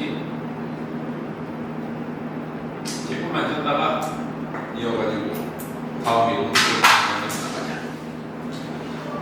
자, 그래가지고 19페이지 보면 중생국어 이론이 나오는데 훈민정음 제자 원리부터 한번 보자. 거기 보면은 초성은 이제 아설, 순치, 후 해가지고 우리 음변동할 때 했던 거 그대로 이제 아음, 설음, 순음, 호음, 치음, 기본자, 가객자, 병서자, 이체자. 그래가지고 지난번에 했던 거 기억나지? 본 음변동 때도 그대로고. 그리고 이제 거기 보면은 그 소리나는 위치에 따라 아설, 순치, 후에다가 반설음과 반치음이 있지. 반설음은 리을, 반치음은 거기 반이소리 해가지고 있고, 그 다음에 울림소리를 뭐라 그래? 불청, 불탁, 맑지도 탁하지도 않은 소리. 예사 소리를 전적으로 맑은 소리. 거센 소리는 두 번째로 맑은 소리. 차청, 전적으로 탁한 소리가 뭐야? 된 소리지. 된 소리 좀 소리가 탁해 보이잖아. 그래서 전탁, 거센 소리가 차청, 예사 소리 전청, 울림 소리는 맑지도 탁하지도 않은 소리. 전청, 불청, 불탁 이렇게 얘기하는 거지. 그 개념들 알아두면 되고, 뒤로 가보자. 아까 얘기했던 거 나와. 중성에서 보면 기본자가 천지인 3제로 만들었지. 아래가 의, 그 다음에 뭐야? 초출자와 제출자가 각각 있지.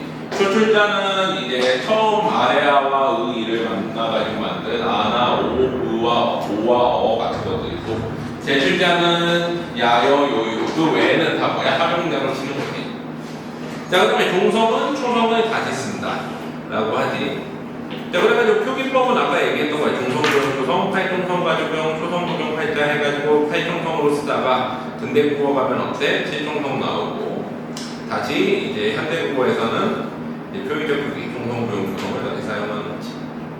자, 그럼 글자 운용법도 아까 얘기했던 것들 그대로 나오고, 연서법은 뭐야?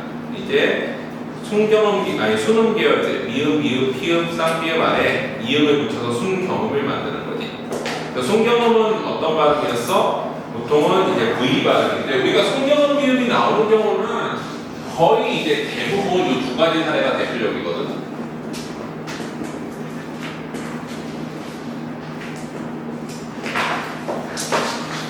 첫 번째는 어감 받침 비음이야.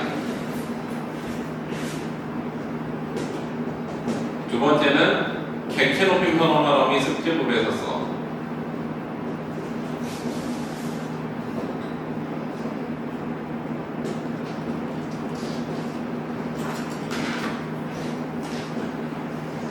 자, 어감 받침 비읍 같은 경우에 용례를 한번 보면은, 우리가 예를 들면은 새롭다 같은 거 봐봐.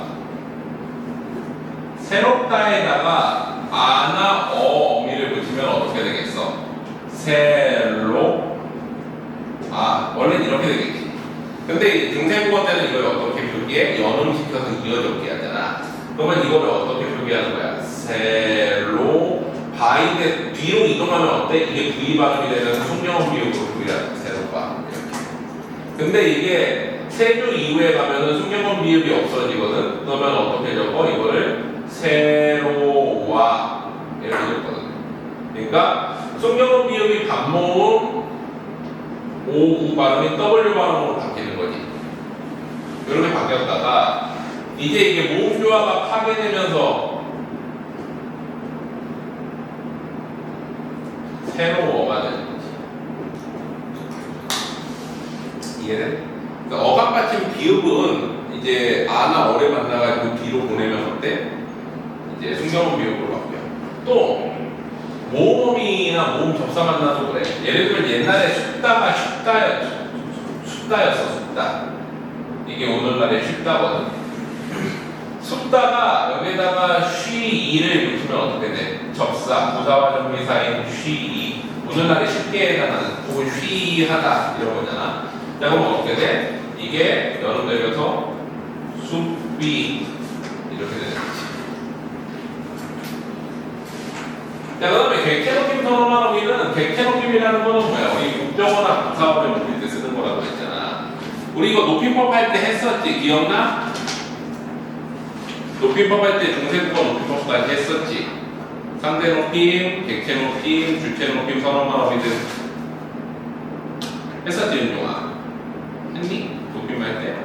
지난주에 했잖아. 지난주가 비동사동 높임 시제. 동면동 전에 했지. 지난주. 민주에 했지 이거. 객체 높임 선호 발음이 높임할 때 같이 했지. 중세국어 높임 거.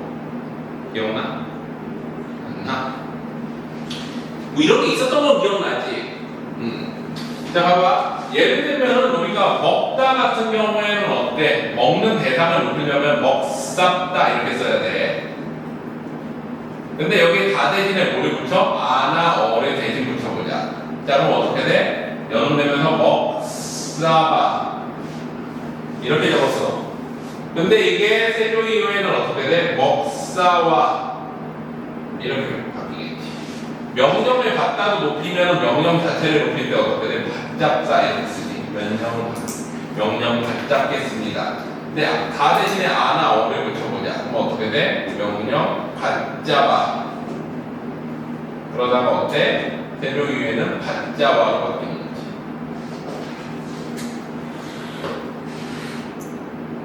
이해되니?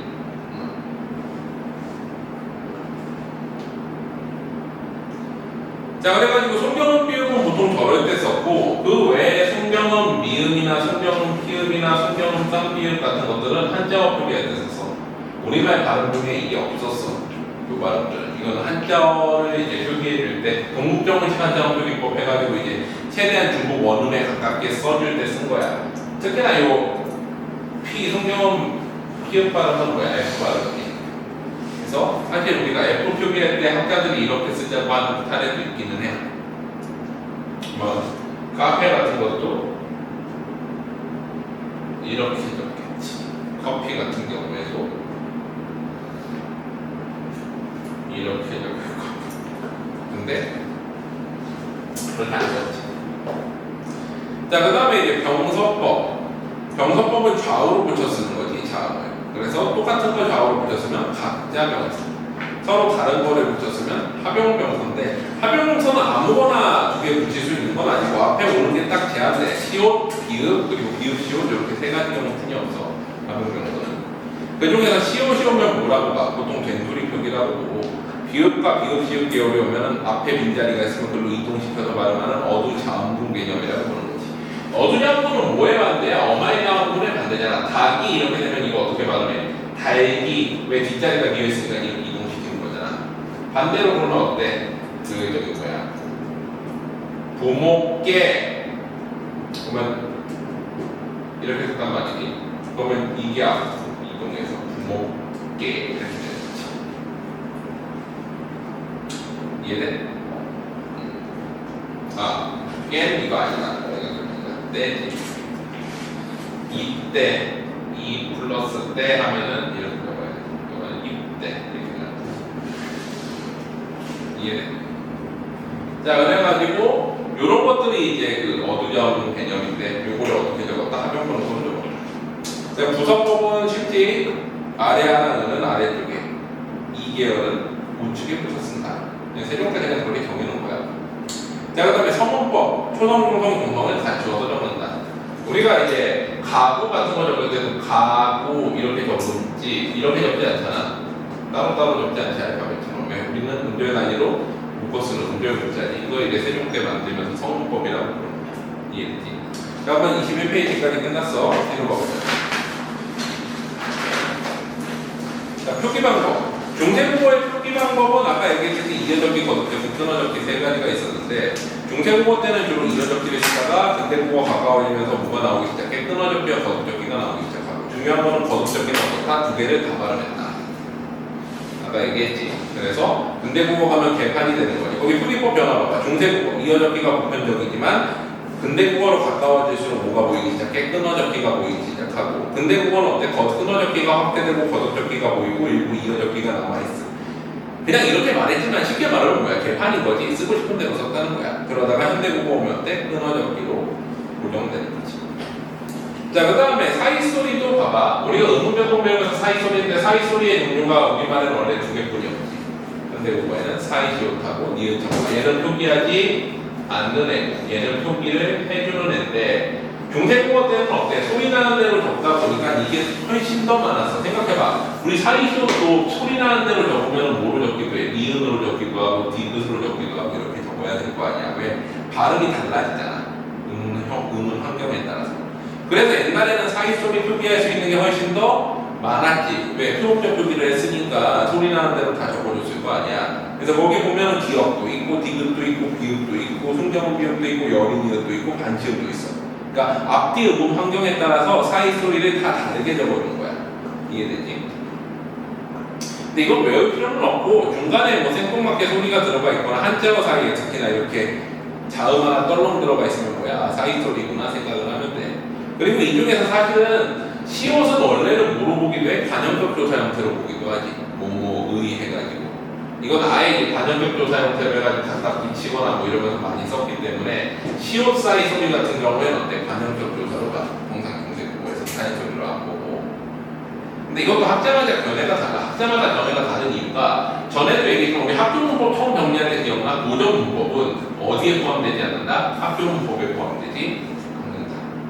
왜 학교문법으로 포함할 수 없는 이유가 있는데 학교문법으로 포함해버리면 그게 뭐야? 그냥 규정으로 정해버린 거잖아. 그러면 연구가 새로 될 수 있겠어? 이게 맞아 라고 해버리고 새로 연구할 수 없잖아.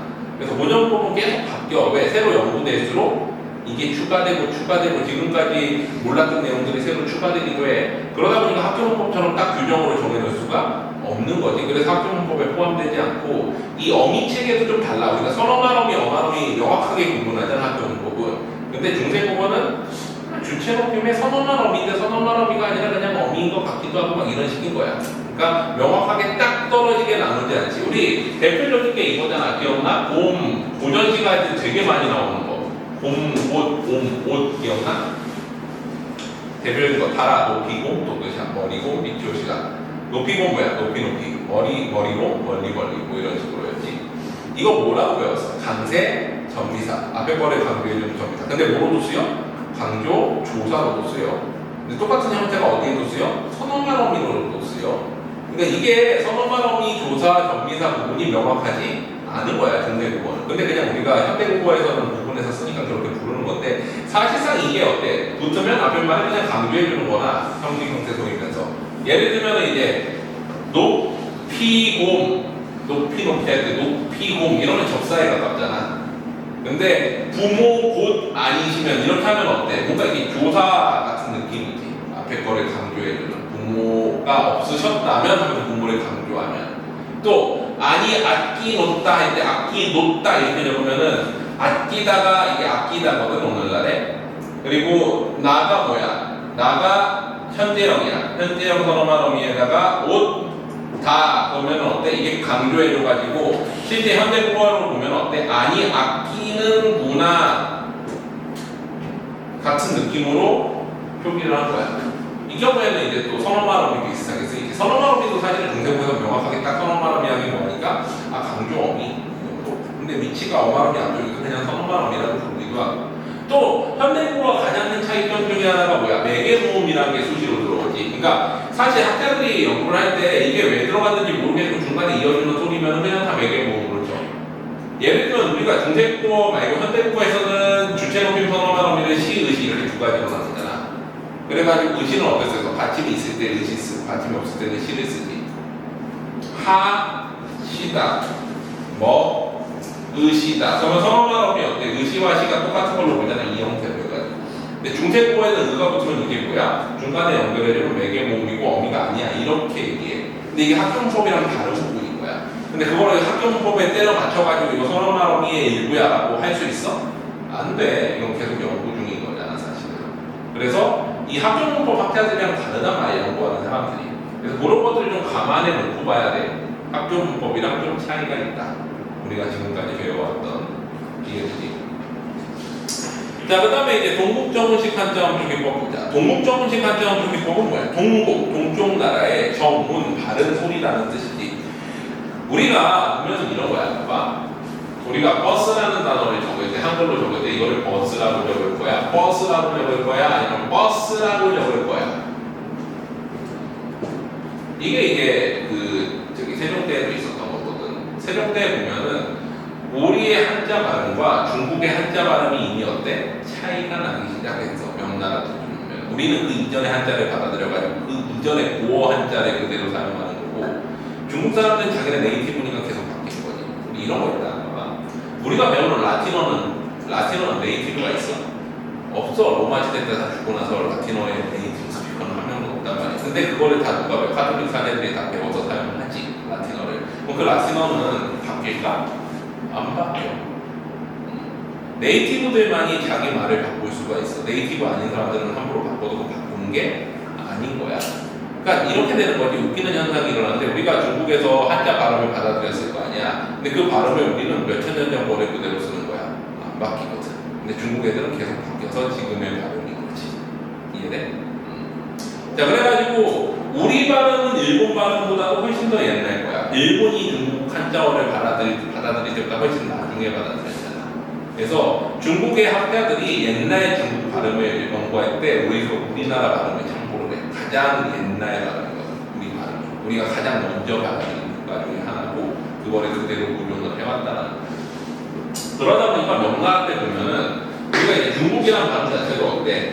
우리는 우리식 발음으로 하면 어떻게 되는 거야? 이게 중국이라고 읽고 있는데 중국에서는 보니까 중빅이라고 읽더라고. 그러면 어때? 이렇게 적어줘라. 이게 이제 동국 정식 한자 표기법인 거지. 중국 원음에 가깝게 적어줘라. 그게 동국 정통 쪽에 바른 소리. 우리는 중국 이렇게 읽자. 이렇게 적어줘라. 예를 들면 이런 느낌인 거야. 우리가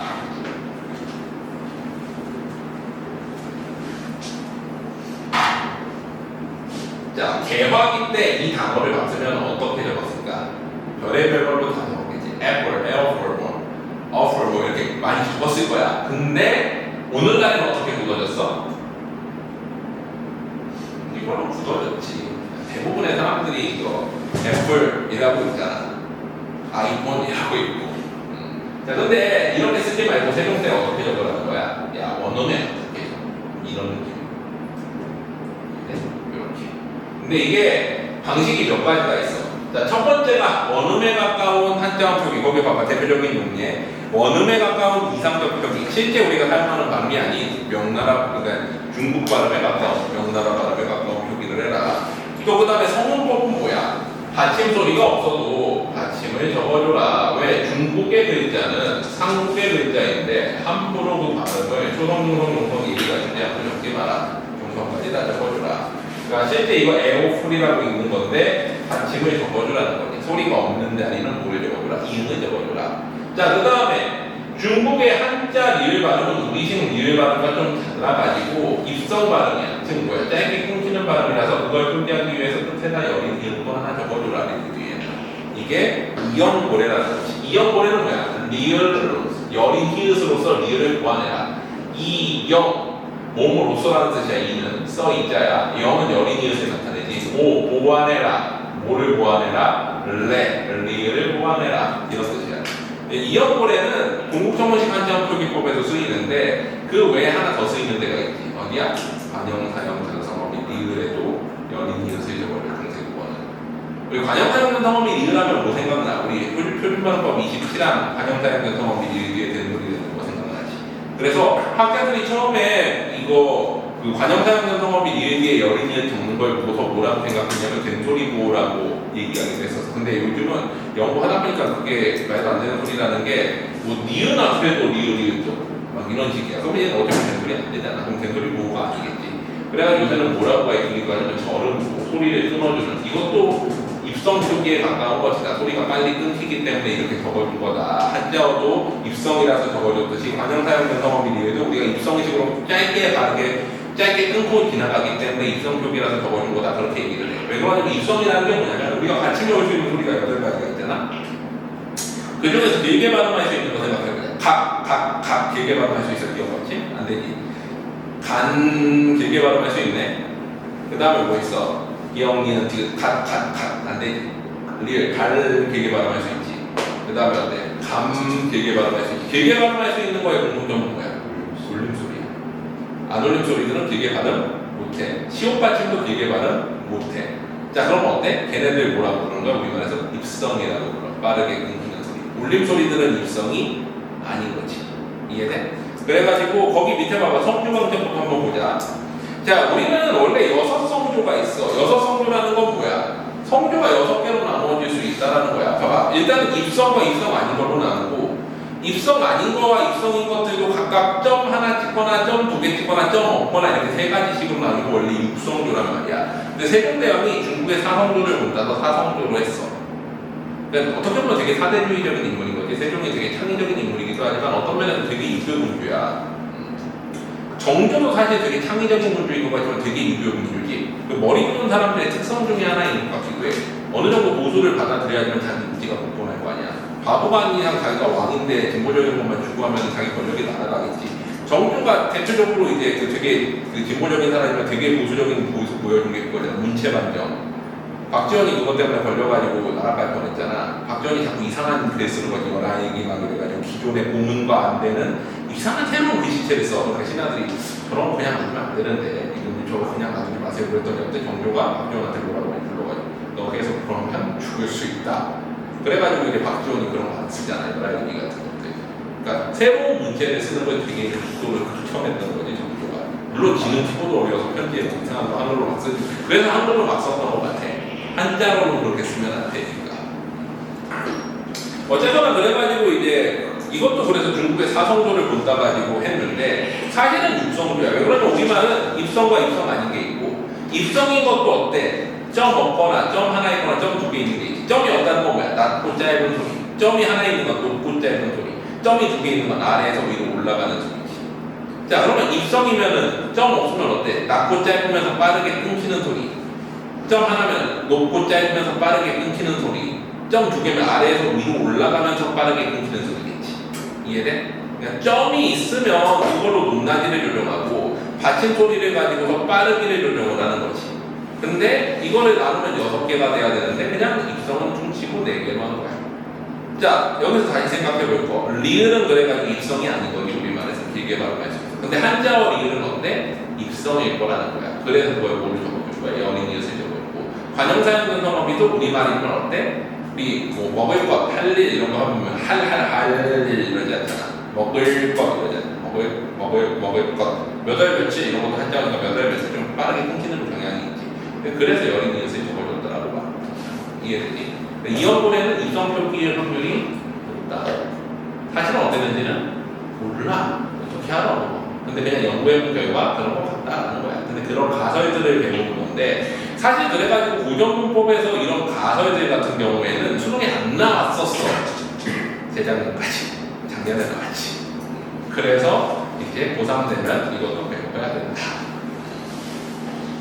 자 그리고 그 밑에 소실문자 봐봐. 우리 배웠던 거야 봐봐. 10원 해가지고 산에 올라가서 4번을 먹었더니 10원 남았다. 순도가 없어지고 10원이 없어질 때 같이 뭐가 없어져? 순경은 비읍 쌍이읒 쌍이응이 없어지는데 얘네들은 다 발음이 약하거나 발음이 없거나 이런 애들이지. 그래서 세조 이후에 다 없어지지. 지편전 폐쇄하면서 소리 나는 대로 적지 뭐 그러니까 어때? 불편한 것들 싹 다 없애버린 거야. 그 다음에 임진왜란 이후에는 반치음이 없어지고 그 다음에 예비음도 이음으로 바뀌면서 없어지지. 아래아는 언제 없어져? 1933년에 소리가 없어지면서 완전히 표기를 체계를 없애버릴 때까지 사용되었다. 됐지? 자, 이게 중요한 이유는 뭐야? 이 소실문자를 가지고서 얘가 어느 시기 문헌인지를 찾는 문제들이 나오는 경우가 있어. 그래서 알아둬야 된다. 자, 다음으로 가보자. 자, 의문전사. 모음교화는 했지. 의문전도 할 때. 기억나? 모음교화. 모음교화 3가지 있었지. 단원에서의 모음교화. 현대국어에 뭐 남아있어? 음성승계어 계열에 남아있고. 근데 옛날에는 단원에서 거의 다 지켰다. 자, 그 다음에 뭐야? 체험 플러스 조사, 조사에서의 모음교화. 이것도 했었지. 그 다음에 뭐 있어? 어감과 어미에서의 모음교화. 이건 오늘날에도 많이 시키지. 오늘날에 없어진 거야. 조사에서의 모음교화가 다 없어졌지. 뭐가 없어지면서? 아래아가 없어지면서 아래아와 의의 대립상이 없어지니까 조사들은 의를 많이 사용하는데 의를 사용하는 조사는 다 아래아가 같이 세트로 있었던 거야. 근데 아래아가 없어지니까 어때? 그 세트가 싹 다 사라지고 그래서 어떻게 된 거야? 의 이딴 것들이 다 어떻게 돼? 아래아 자리가 하나씩 더 있었는데 이게 다 그냥 싹 다 이걸로 고정돼 버린 거지. 자, 그 다음에 어두장군도 아까 했던 거지. 어두장군은 어때? 합용명사 중에 비읍계와 비읍지옥계는 앞으로 이동해가지고 발음하는 흔적들이 있기 때문에 어때? 얘네들은 어두장군이라고 본다. 즉 앞자리가 비어있으면 이동해서 2개로 발음하는 경우들이 있다. 이해되지? 우리 마치 뒤로 여름시켜 가지고 2개로 발음하는 경우가 있는 것처럼. 자, 그 다음에 설치음화라는 개념을 한번 보자. 이거는 우리가 음운 변동할 때 리을을 설전음과 설치음으로 나눈다고 설명했었어. 기억나? 설전음 R과 설치음. 설전음은 언제 온다고 그랬어? 모음 사이. R 발음은 우리가 리을 발음할 때 어때? 모음 사이에 갖다 놓으면 R 발음 나온다고 그랬지. 기억나? 우리 다리 같은 거 봐봐. 다리는 뭘로 발음해? D-A-R-I-O 발음하니. 왜? 모음 사이에 자음 리을이 하나가 들어와. 근데 그렇지 않는 경우, 롤 이런 어때? 이거 L-O-L 혹은 달리 같은 경우에는 어때? 모음 사이에 리을이 두 개 들어와 버리면 이거는 또 L-L로 가는 근데 우리가 보통 이제 르불 규칙되는 애들들 있지. 르불 규칙은 뭐야? 어떤 어간에 르가 있을 때 얘가 리을로 바뀌는 애들이야. 얘네들은 우리가 무의식적으로 L로 발음하려는 경향이 되게 강해. 그래서 우리가 다르다, 뭐 마르다 이런 것들 할 때 이렇게 발음하는 사람들이 있지. 다르다, 마르다 이렇게 발음하는 사람이 있지.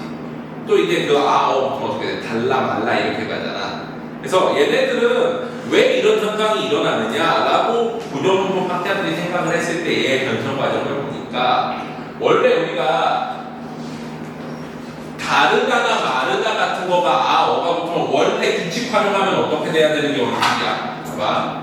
다르다나 마르다나 일찍에 해당하는 이르다 같은 경우에는 원래 이르다 있지.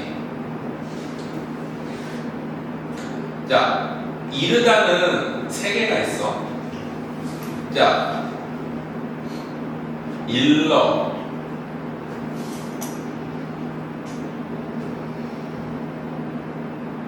이르다가 안 되겠다 이거. 왜냐?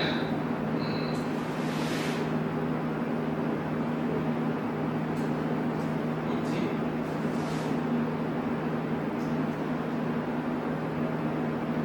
다르다. 탈락하는 거 뭐냐? 탈락하는 거. 루에서 탈락하는 거. 기억이 갑자기 안 나.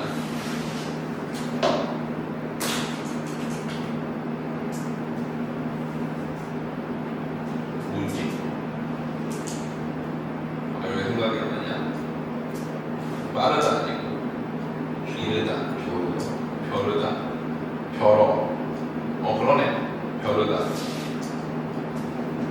벼르다 같은 경우에는 어떻게 돼? 의가 탈락하고 벼러가 되지. 별러가 아니라. 이게 원래 원칙 규칙인 거잖아. 원래가 이제 우리가 받침 같은 경우에는 뭐를 만났을 때, 모음어미를 만났을 때 의가 탈락하고 끝나는 게 일반적인 현상이란 말이야. 자, 근데 어때? 얘네들은 말라, 일러, 달라 이렇게 가버리지. 이게 왜 이러나까 생각을 해보니까 얘네들은 특징적으로 L 발음을 되게 살리려고 하는 경우가 많다는 거. 이 경우에는 어떻게 돼? R 발음이 돼버리잖아. 근데 우리나라 사람들이 요런 발음들 같은 경우에는 강제적으로라도 L을 발음하고 싶어 해. 그래서 이게 어떻게 표기됐느냐? 설치음화라는 개념으로 이제 표기를 설명을 하는데, 설치음화라는 건 뭐야? L 발음으로 강제한다라는 거지. 설치음은 L이잖아. 설정음이 R이고, R로 발음해야 될 자리도 L로 강제한다. 자, 그래서 이게 대표적으로 나오는 게 나란 말씀이 중국에 달아 이렇게 돼 있지. 세종어제 어민경 보면 원래는 다르다에다가 R을 붙인 거잖아. 근데 여기서 어떻게 표기하느냐? 이렇게 표기해버려.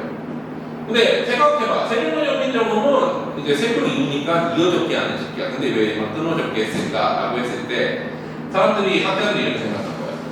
이렇게 적어놓으면, 이렇게 적어놓을 때는 뭐라고 발음하겠어? 얘네들이 이렇게 발음할 테니까 이렇게 적어놓으면 이건 무슨 표기다? 이렇게 발음해라 표기다 라고 생각을 할 거야. 실제로 이 이후에 이 다라라는 문호는 어떻게 바뀌어? 표기 체계가 세를 지나고 나서 달라, 그리고 근대국어 가면 달나까지 왔다가 현대국어에 다시 물러와 달라로 오는 걸 보면 이거 다 뭘로 발음하게 돼 있는 거야? L로 발음하게 돼 있는 거잖아. 그래서 이거를 다 뭐라 그래? 설치음화라고 그래. 르불규칙 계열을 이제 설명하기 위한 이론으로 나온 게 뭐야? 설치음화. 왜? 사람들이 설전음으로 발음하기 싫어하고 설치음으로 발음하려고 해서 나타난 표기 체계이다. 그래서 이걸 뭐라고 불러? 처음에 리을, 이응 나온 거를 리응, 이응 활용형, 설치음화의 리을, 이응 활용형, 리을, 리을 나오면 설치음화의 리을, 리을 활용형, 그리고 리을, 이응 나오면 설치음화의 리을, 이응 활용형이라고 봐. 그리고 이걸 현대국어에서 뭐라고 부르는 거야? 르불규칙이라고 부르는 거지. 르가 리을, 리을로 바뀌는 현상. 이게 돼? 이게 좀 복잡하더라도, 근데 이거는 여태까지 이거 나온 학교들 보면은 거의 그 최상위권 학교들만 나오긴 해. 저런 데 외대고고, 뭐 아니면 분당에서 학생, 뭐도 잘 안 나와. 학생고도 그렇게 어렵게 안 가르쳐요. 중앙고. 국어가 학생이 되게 생각보다 약해. 학생이 되게 유명한 학교잖아. 분당에서 제일 유명하지, 의대 제일 많고. 근데 학생고는 국어는 좀 약해. 국어가 더러운 거는 이제 저기 뭐야, 서양고나 중앙고 같은 애들이 이제 더러워. 근데 그런 학교들이 보통네. 그래서 사실 이 지역에서는 웬만해서 뭐 저런데 세마고나 화성고 같은 데 아니고는 안 나올 거예요, 이거는. 근데 그냥 알아도 혹시 모르니까 어차피 하는 김에 르블 규칙 하면서 알아두면 보조가 되지. 르블 규칙이 왜 나왔느니. 우리 불규칙 계열에 보면은 나온 이유들이 있잖아요. 예를 들면 시험 불규칙은 어떻게 나왔다고 해서 반치음 받침에서 나왔다고 해서 반치음이 초성으로 하면 소리가 없어지니까. 비읍 불규칙은 어디서 나와서 송영원 비읍 계열에서 왔지. 얘네가 오구로 바뀌면서. 르블 규칙이 어디서 나온 거야? 르블 규칙이 리을 바뀌는 게 여기서 나왔어요, 지금. 그러니까 우리가 보통 불규칙 개념들이 왜 이렇게 나올까? 라펜스 현대국어에서 그냥 이렇게 바뀌어라고만 얘기한다면 중세국어에서는 이게 왜 이렇게 바뀌었을까를 설명해야 되니까 그거를 만들다 보니까 이론들이 이렇게 들어오는 거야. 이해되지? 자, 그래가지고 여기까지가 이제 의문론 그리고 이제 형태론 들어가야지. 중세국어 형태론은 사실 현대국어 형태론이랑 되게 유사한 부분들이 많은데 우리 25페이지에 보면은 이거 기억나? 복용과 활용. 복용은 뭐였어? 단어에다 단어를 갖다 붙이는 거. 그래서 뒤에 붙이는 단어가 조사지. 이런 걸 복용이라고 부르고. 활용은 뭐야? 뒤에 있는 어미를 바꿔치기 하는 게 활용이었지. 특수 복용은 뭐냐? 복용 중에서 조사가 갖다 붙을 때 앞쪽에 있는 단어 뒤에서 안 보이던 소리가 튀어나오는 거야. 예를 들면 히읗 같은 거. 봐봐. 거기 보면은 히읗종 성체언의 예로 하늘, 땅, 길, 우, 내, 울, 가을 이런 단어들은 어때? 조사가 붙으면 히읗이 중간에 튀어나와. 이게 오늘날의 사이소리 비슷해가지고 사이소리의 일부로 보기도 하는데 거기 보면 하늘에다 이 붙이면 하늘이가 아니라 뭐가 돼? 하늘시. 하늘에다 은 붙이면 하늘흔. 하늘에다 을 붙이면 하늘흘 이렇게 가지. 또 위를 나타내는 우. 이거 뭐라 그래? 우희, 우훈, 우훌, 우희 이런 식으로. 나라히, 나라흠, 나라흘, 나라히, 길히, 길든, 기들, 길히 이런 것들이 이제 있는데 이게 이제 오늘날 흔적이 남아있는 게 뭐야? 암탉, 수탉, 암탉 같은 거야. 얘네들은 이제 조사가 붙을 때 튀어나오지 않고 어떨 때 튀어나와? 특정 어문이 붙을 때 튀어나오긴 하지. 그래서 특수응용에서 개념이 좀 바뀌긴 했지만 여기에서 이제 온 형태라는 거 이해되지? 자, 그 다음에 뒤로 가보자. 자, 우리 면함정가 기억나? 면함정가에 보면은 제일 처음에 어떻게 시작해? 무등산 한 활개 매희 동다이로 거기 보면 무등산의 한 줄기가 산의 동쪽으로 오는데 어떻게 적었어? 무등산 한 활개 매희 희중성체로 들어왔지. 동다이로 걷어 있어 멀리 떼쳐나와 재월봉이 되었는데 일곱 굽이 한데 뭉쳐 문둥문둥 멀어선다. 그 다음에 뭐라고 그래? 일곱 굽이 중에 가운데 굽이는 굶기 든 용이 이렇게 돼 있지. 굶기는 뭐야? 구멍에 든 용이.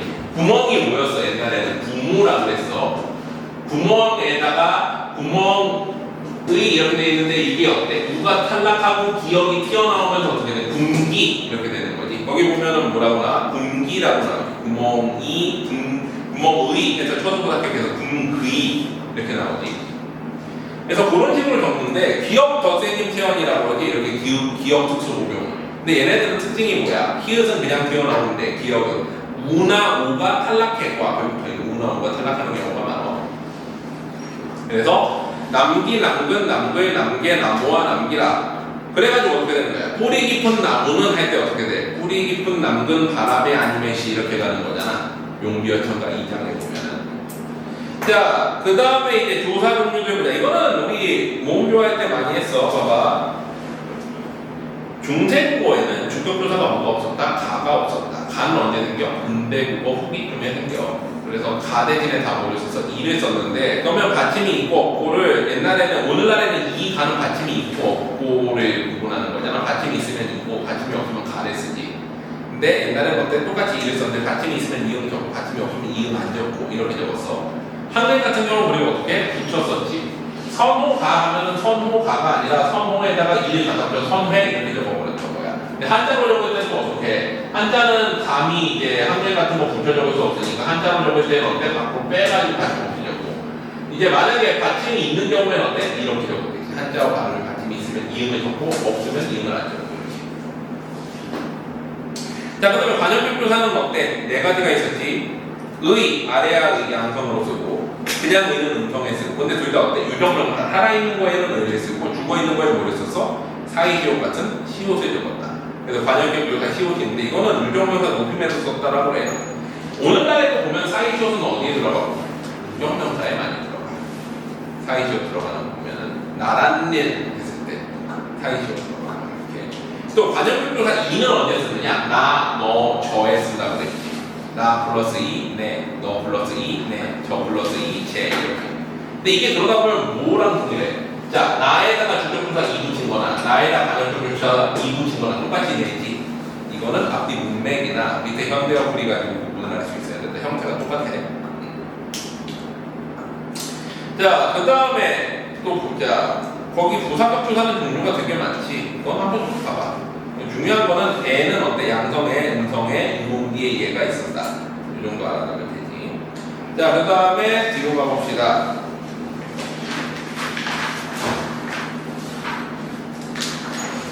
자, 목격조사는 주격조사랑 동일해. 5번에. 그리고 위에 목격조사는 을을 이제 아래야 을이 있었겠지. 자, 그 다음에 서술격조사는 이단의 hin에 이라체를 써가지고 하라체를 주로 많이 썼어. 하라체. 라를 많이 썼지. 라는 오늘날에는 보통은 어때? 높임 표현의 일부이기도 한데 정확하게 딱 나누어지진 않는 이유가 이게 보통 청자를 감안하지 않고 썼을 때 하라체를 써.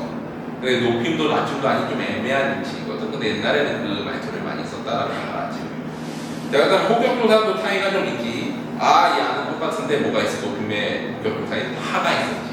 임금이시여 할 때 임금하 이렇게 불렀어.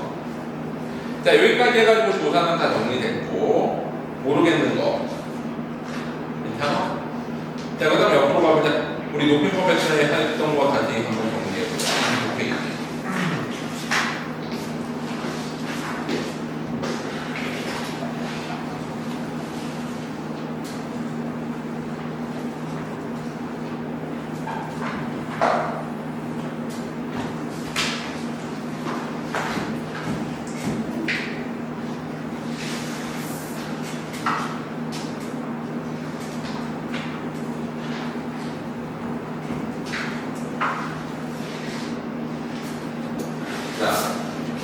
철수가 영희의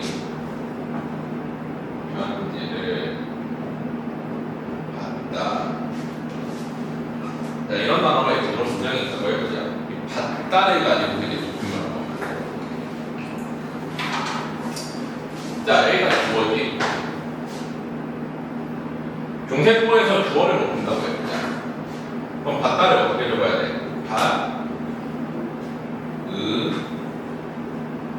시, 다 그렇게 된 거 아니야? 그치? 근데 중세국어에서는 이게 뭐야? 의시가 하나의 형태소가 아니라 의가 매개모음으로 썼다라는 거지. 그 다음에 시와 뭐를 사용했던 소? 샤를 사용하기도 했지. 샤는 어떤 때 썼어? 모음어미. 모음어미 앞에서는 샤를 쓰고 자음어미 앞에서는 어때? 시를 썼던 거지. 그래서 얘는 그거 빼놓고 거의 현대국어랑 비슷하지. 시, 샤를 쓰는 것 빼놓고는. 그래서 이렇게 썼다. 자, 그 다음에 객체높임. 객체높임은 목적어나 부사어를 높이는 거잖아. 근데 여기 이제 목적어가 있어. 만약에 영희의 편지를 높이고 싶어. 이거 임금님의 편지 같은 느낌이라고 해서 영희가 이제 임금님 같은 존재야. 여왕이거나. 자, 그러면 어떻게 돼? 오늘날엔 이거 받다를 높일 방법이 없지. 객체높임 받다는 높임 표현이 없어. 현대국어에서. 근데 옛날에는 써서 이걸 받, 잡, 다 이렇게 쓰잖아. 객체 높임한 거지. 여기 물론 아가 들어가면 어떻게 돼? 받, 잡, 아 하면 이 경우에 받잡아 해가지고 풍경음 비율이 튀어나오겠지. 그러다가 나중에 어떻게 돼? 받잡아가 되겠지.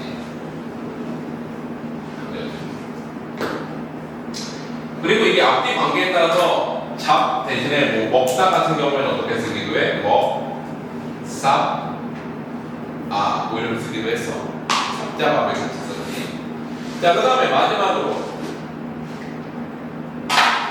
청자를 높인다고 해보자. 청자를 높이면 오늘날로 치면 받습니다 이렇게 돼야 되는 거잖아. 근데 옛날에는 이것도 어떻게 썼어? 선언한 어미를 썼어. 그래가지고 뭐를 썼다? 이를 썼어. 이. 이렇게 갓, 니, 이, 다 이렇게 쓴 건데 이러면 이게 뭐야? 이게 매개모음이고 이가 이제 상대동품인데 혼자 쓸 수 없으니까 이 앞에 뭐를 써줘? 니를 써줬어. 근데 이 니는 또 경우에 따라서 나나 리를 쓸 수도 있었거든. 나는 현재형이고 리는 뭐야? 미래형이지. 그래서 받으니이다 받습니다.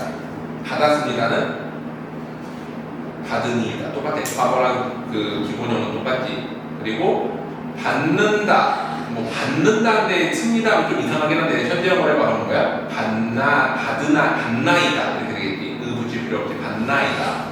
그 다음에 어때?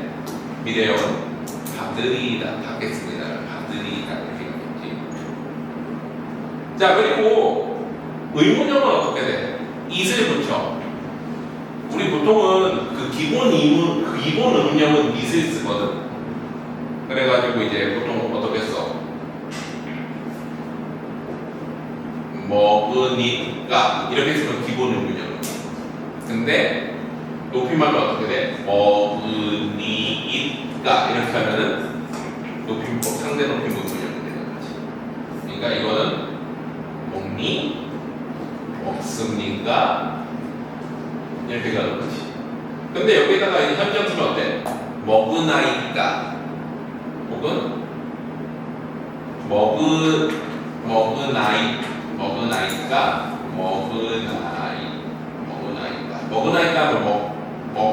먹습니까의 현재이고 이거는 먹나이까 이렇게 가야 되겠지. 먹나이까 먹으나이까 이렇게 가야 되겠지. 먹으리까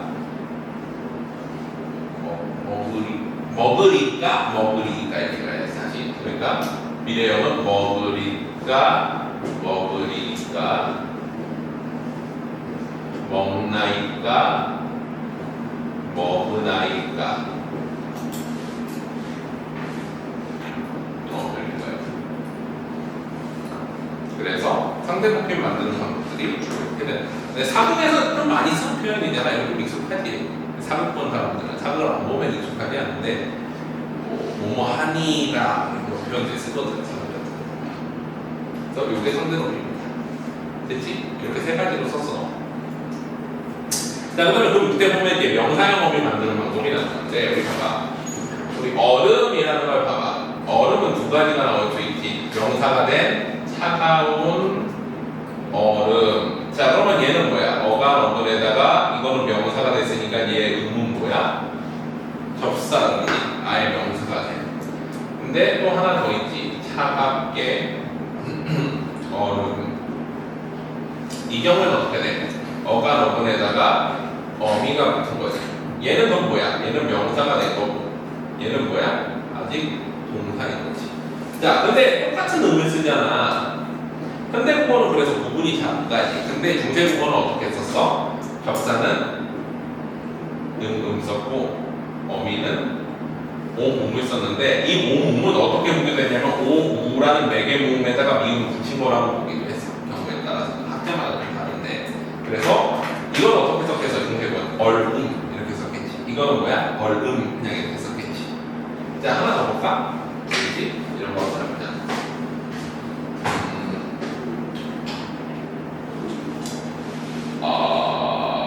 명사 되는 것도 뭐 있냐?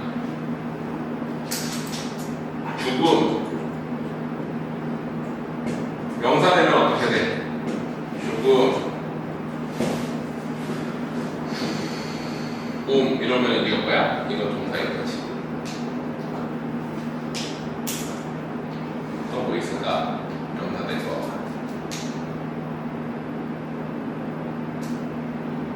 하여튼 이렇게 썼어. 자, 그 다음에 또 한 페이지 뒤로 가보자.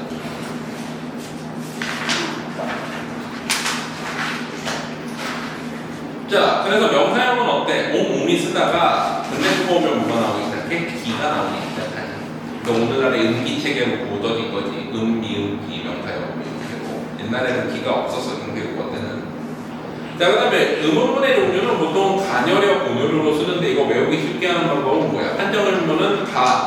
설명 의무는 고 계열로 쓴다라고 하면 편한데 이 경상도만 생각하면 돼. 막 먹고 학생이가 네 아니오로 대답할 수 있지. 그건 뭐야? 안정 의무. 먹가 이러지 않잖아. 먹고 이러지. 설명 의무는 고교류 계열로 쓴다. 이해되지? 근데 중생고에서 이것도 어때? 반대로 쓰는 경우도 있어. 실제 문헌 보면. 그리고 또 특이한 게 뭐가 있어? 2인칭 의문형 어미가 있지. 뭐야? 너는 밥을 먹었느냐 했을 때 밥을 먹었는다? 이렇게 갔어. 는다, 니은다 이런 형태의 의문형이 있었어. 2인칭에서는. 그래서 뭐뭐 는다, 니은다 했는데 너는 이렇게 나오면 어때? 아, 이거 2인칭으로 쓰일 수 있구나 생각해봐야 돼. 자, 그 다음에 또 1인칭 주어를 나타내는 선어말 어미인 오우도 있었다. 1인칭 주어 선어말 어미 오우. 그래서 이거 매개모음의 인종으로 보기도 하는데 이제 1인칭 주어인 경우는 오우를 쓸 수도 있다라는 거를 알아고. 그 옆에 이제 주요 보어는 한번 쭉 읽어봐. 이거 중생국어 할 때도 중요하지만 고전문법 할 때도 되게 많이 나오는 표현들이거든. 그래서 이런 것들 쭉 봐봐. 우리 그 고전문법 할 때 많이 했던 거 예를 들면 쇼, 소 이런 것도 많이 했잖아. 쇼는 뭐야? 소는 연못이고 이런 것들. 그래가지고 매 이런 것도 있지. 왜는 산이고 매는 들판이고 막 이런 것들. 고전 소설 아니 고전 시가에도 많이 나오잖아 이런 것들은. 자, 그 다음에 이제 의미 이동과 축소나 이제 의미 이동은 의미가 바뀐 거고 의미 축소는 의미가 줄어든 거지. 예를 들면 어린 백성 할 때 어린은 뭐야? 어리석은으로 바뀌었으니까 의미 이동이고 어여삐도 불쌍히로 바뀌었으니까 의미 이동이고 놈은 어때? 그 사람 전체에서 남자 사람 이하로 바뀌었으니까 의미 축소고 얼굴도 전체에서 페이스로 바뀌었으니까 뭐야? 의미 축소. 그런 식인 거지. 그래서 여기까지 오늘 다 정리했고 다음 주부터 이제 고전문법 기문들의 하나하나 나갈 건데 이거 나가면 그 다음 주에 테스트가 일단 다 외워가지고 쓰거나 못 쓰면 5번 그냥 보고 이렇게 쓰는 거야. 사실 그리고 이거 세종어제목 경우는 암기해야 돼. 니네 이제 시험 범위는 싹 다. 그래서 앞으로 계속 이적해가지고 좀 테스트를 싹 다 외워버리면 돼. 이거 실제로 1학기 때 지정고는 했는데 그 동의 같은 경우는 싹 다 외우게 했어. 좀 외워져. 자꾸 하면. 그래서 그렇게 하면 된다. 오늘 여기까지 할게.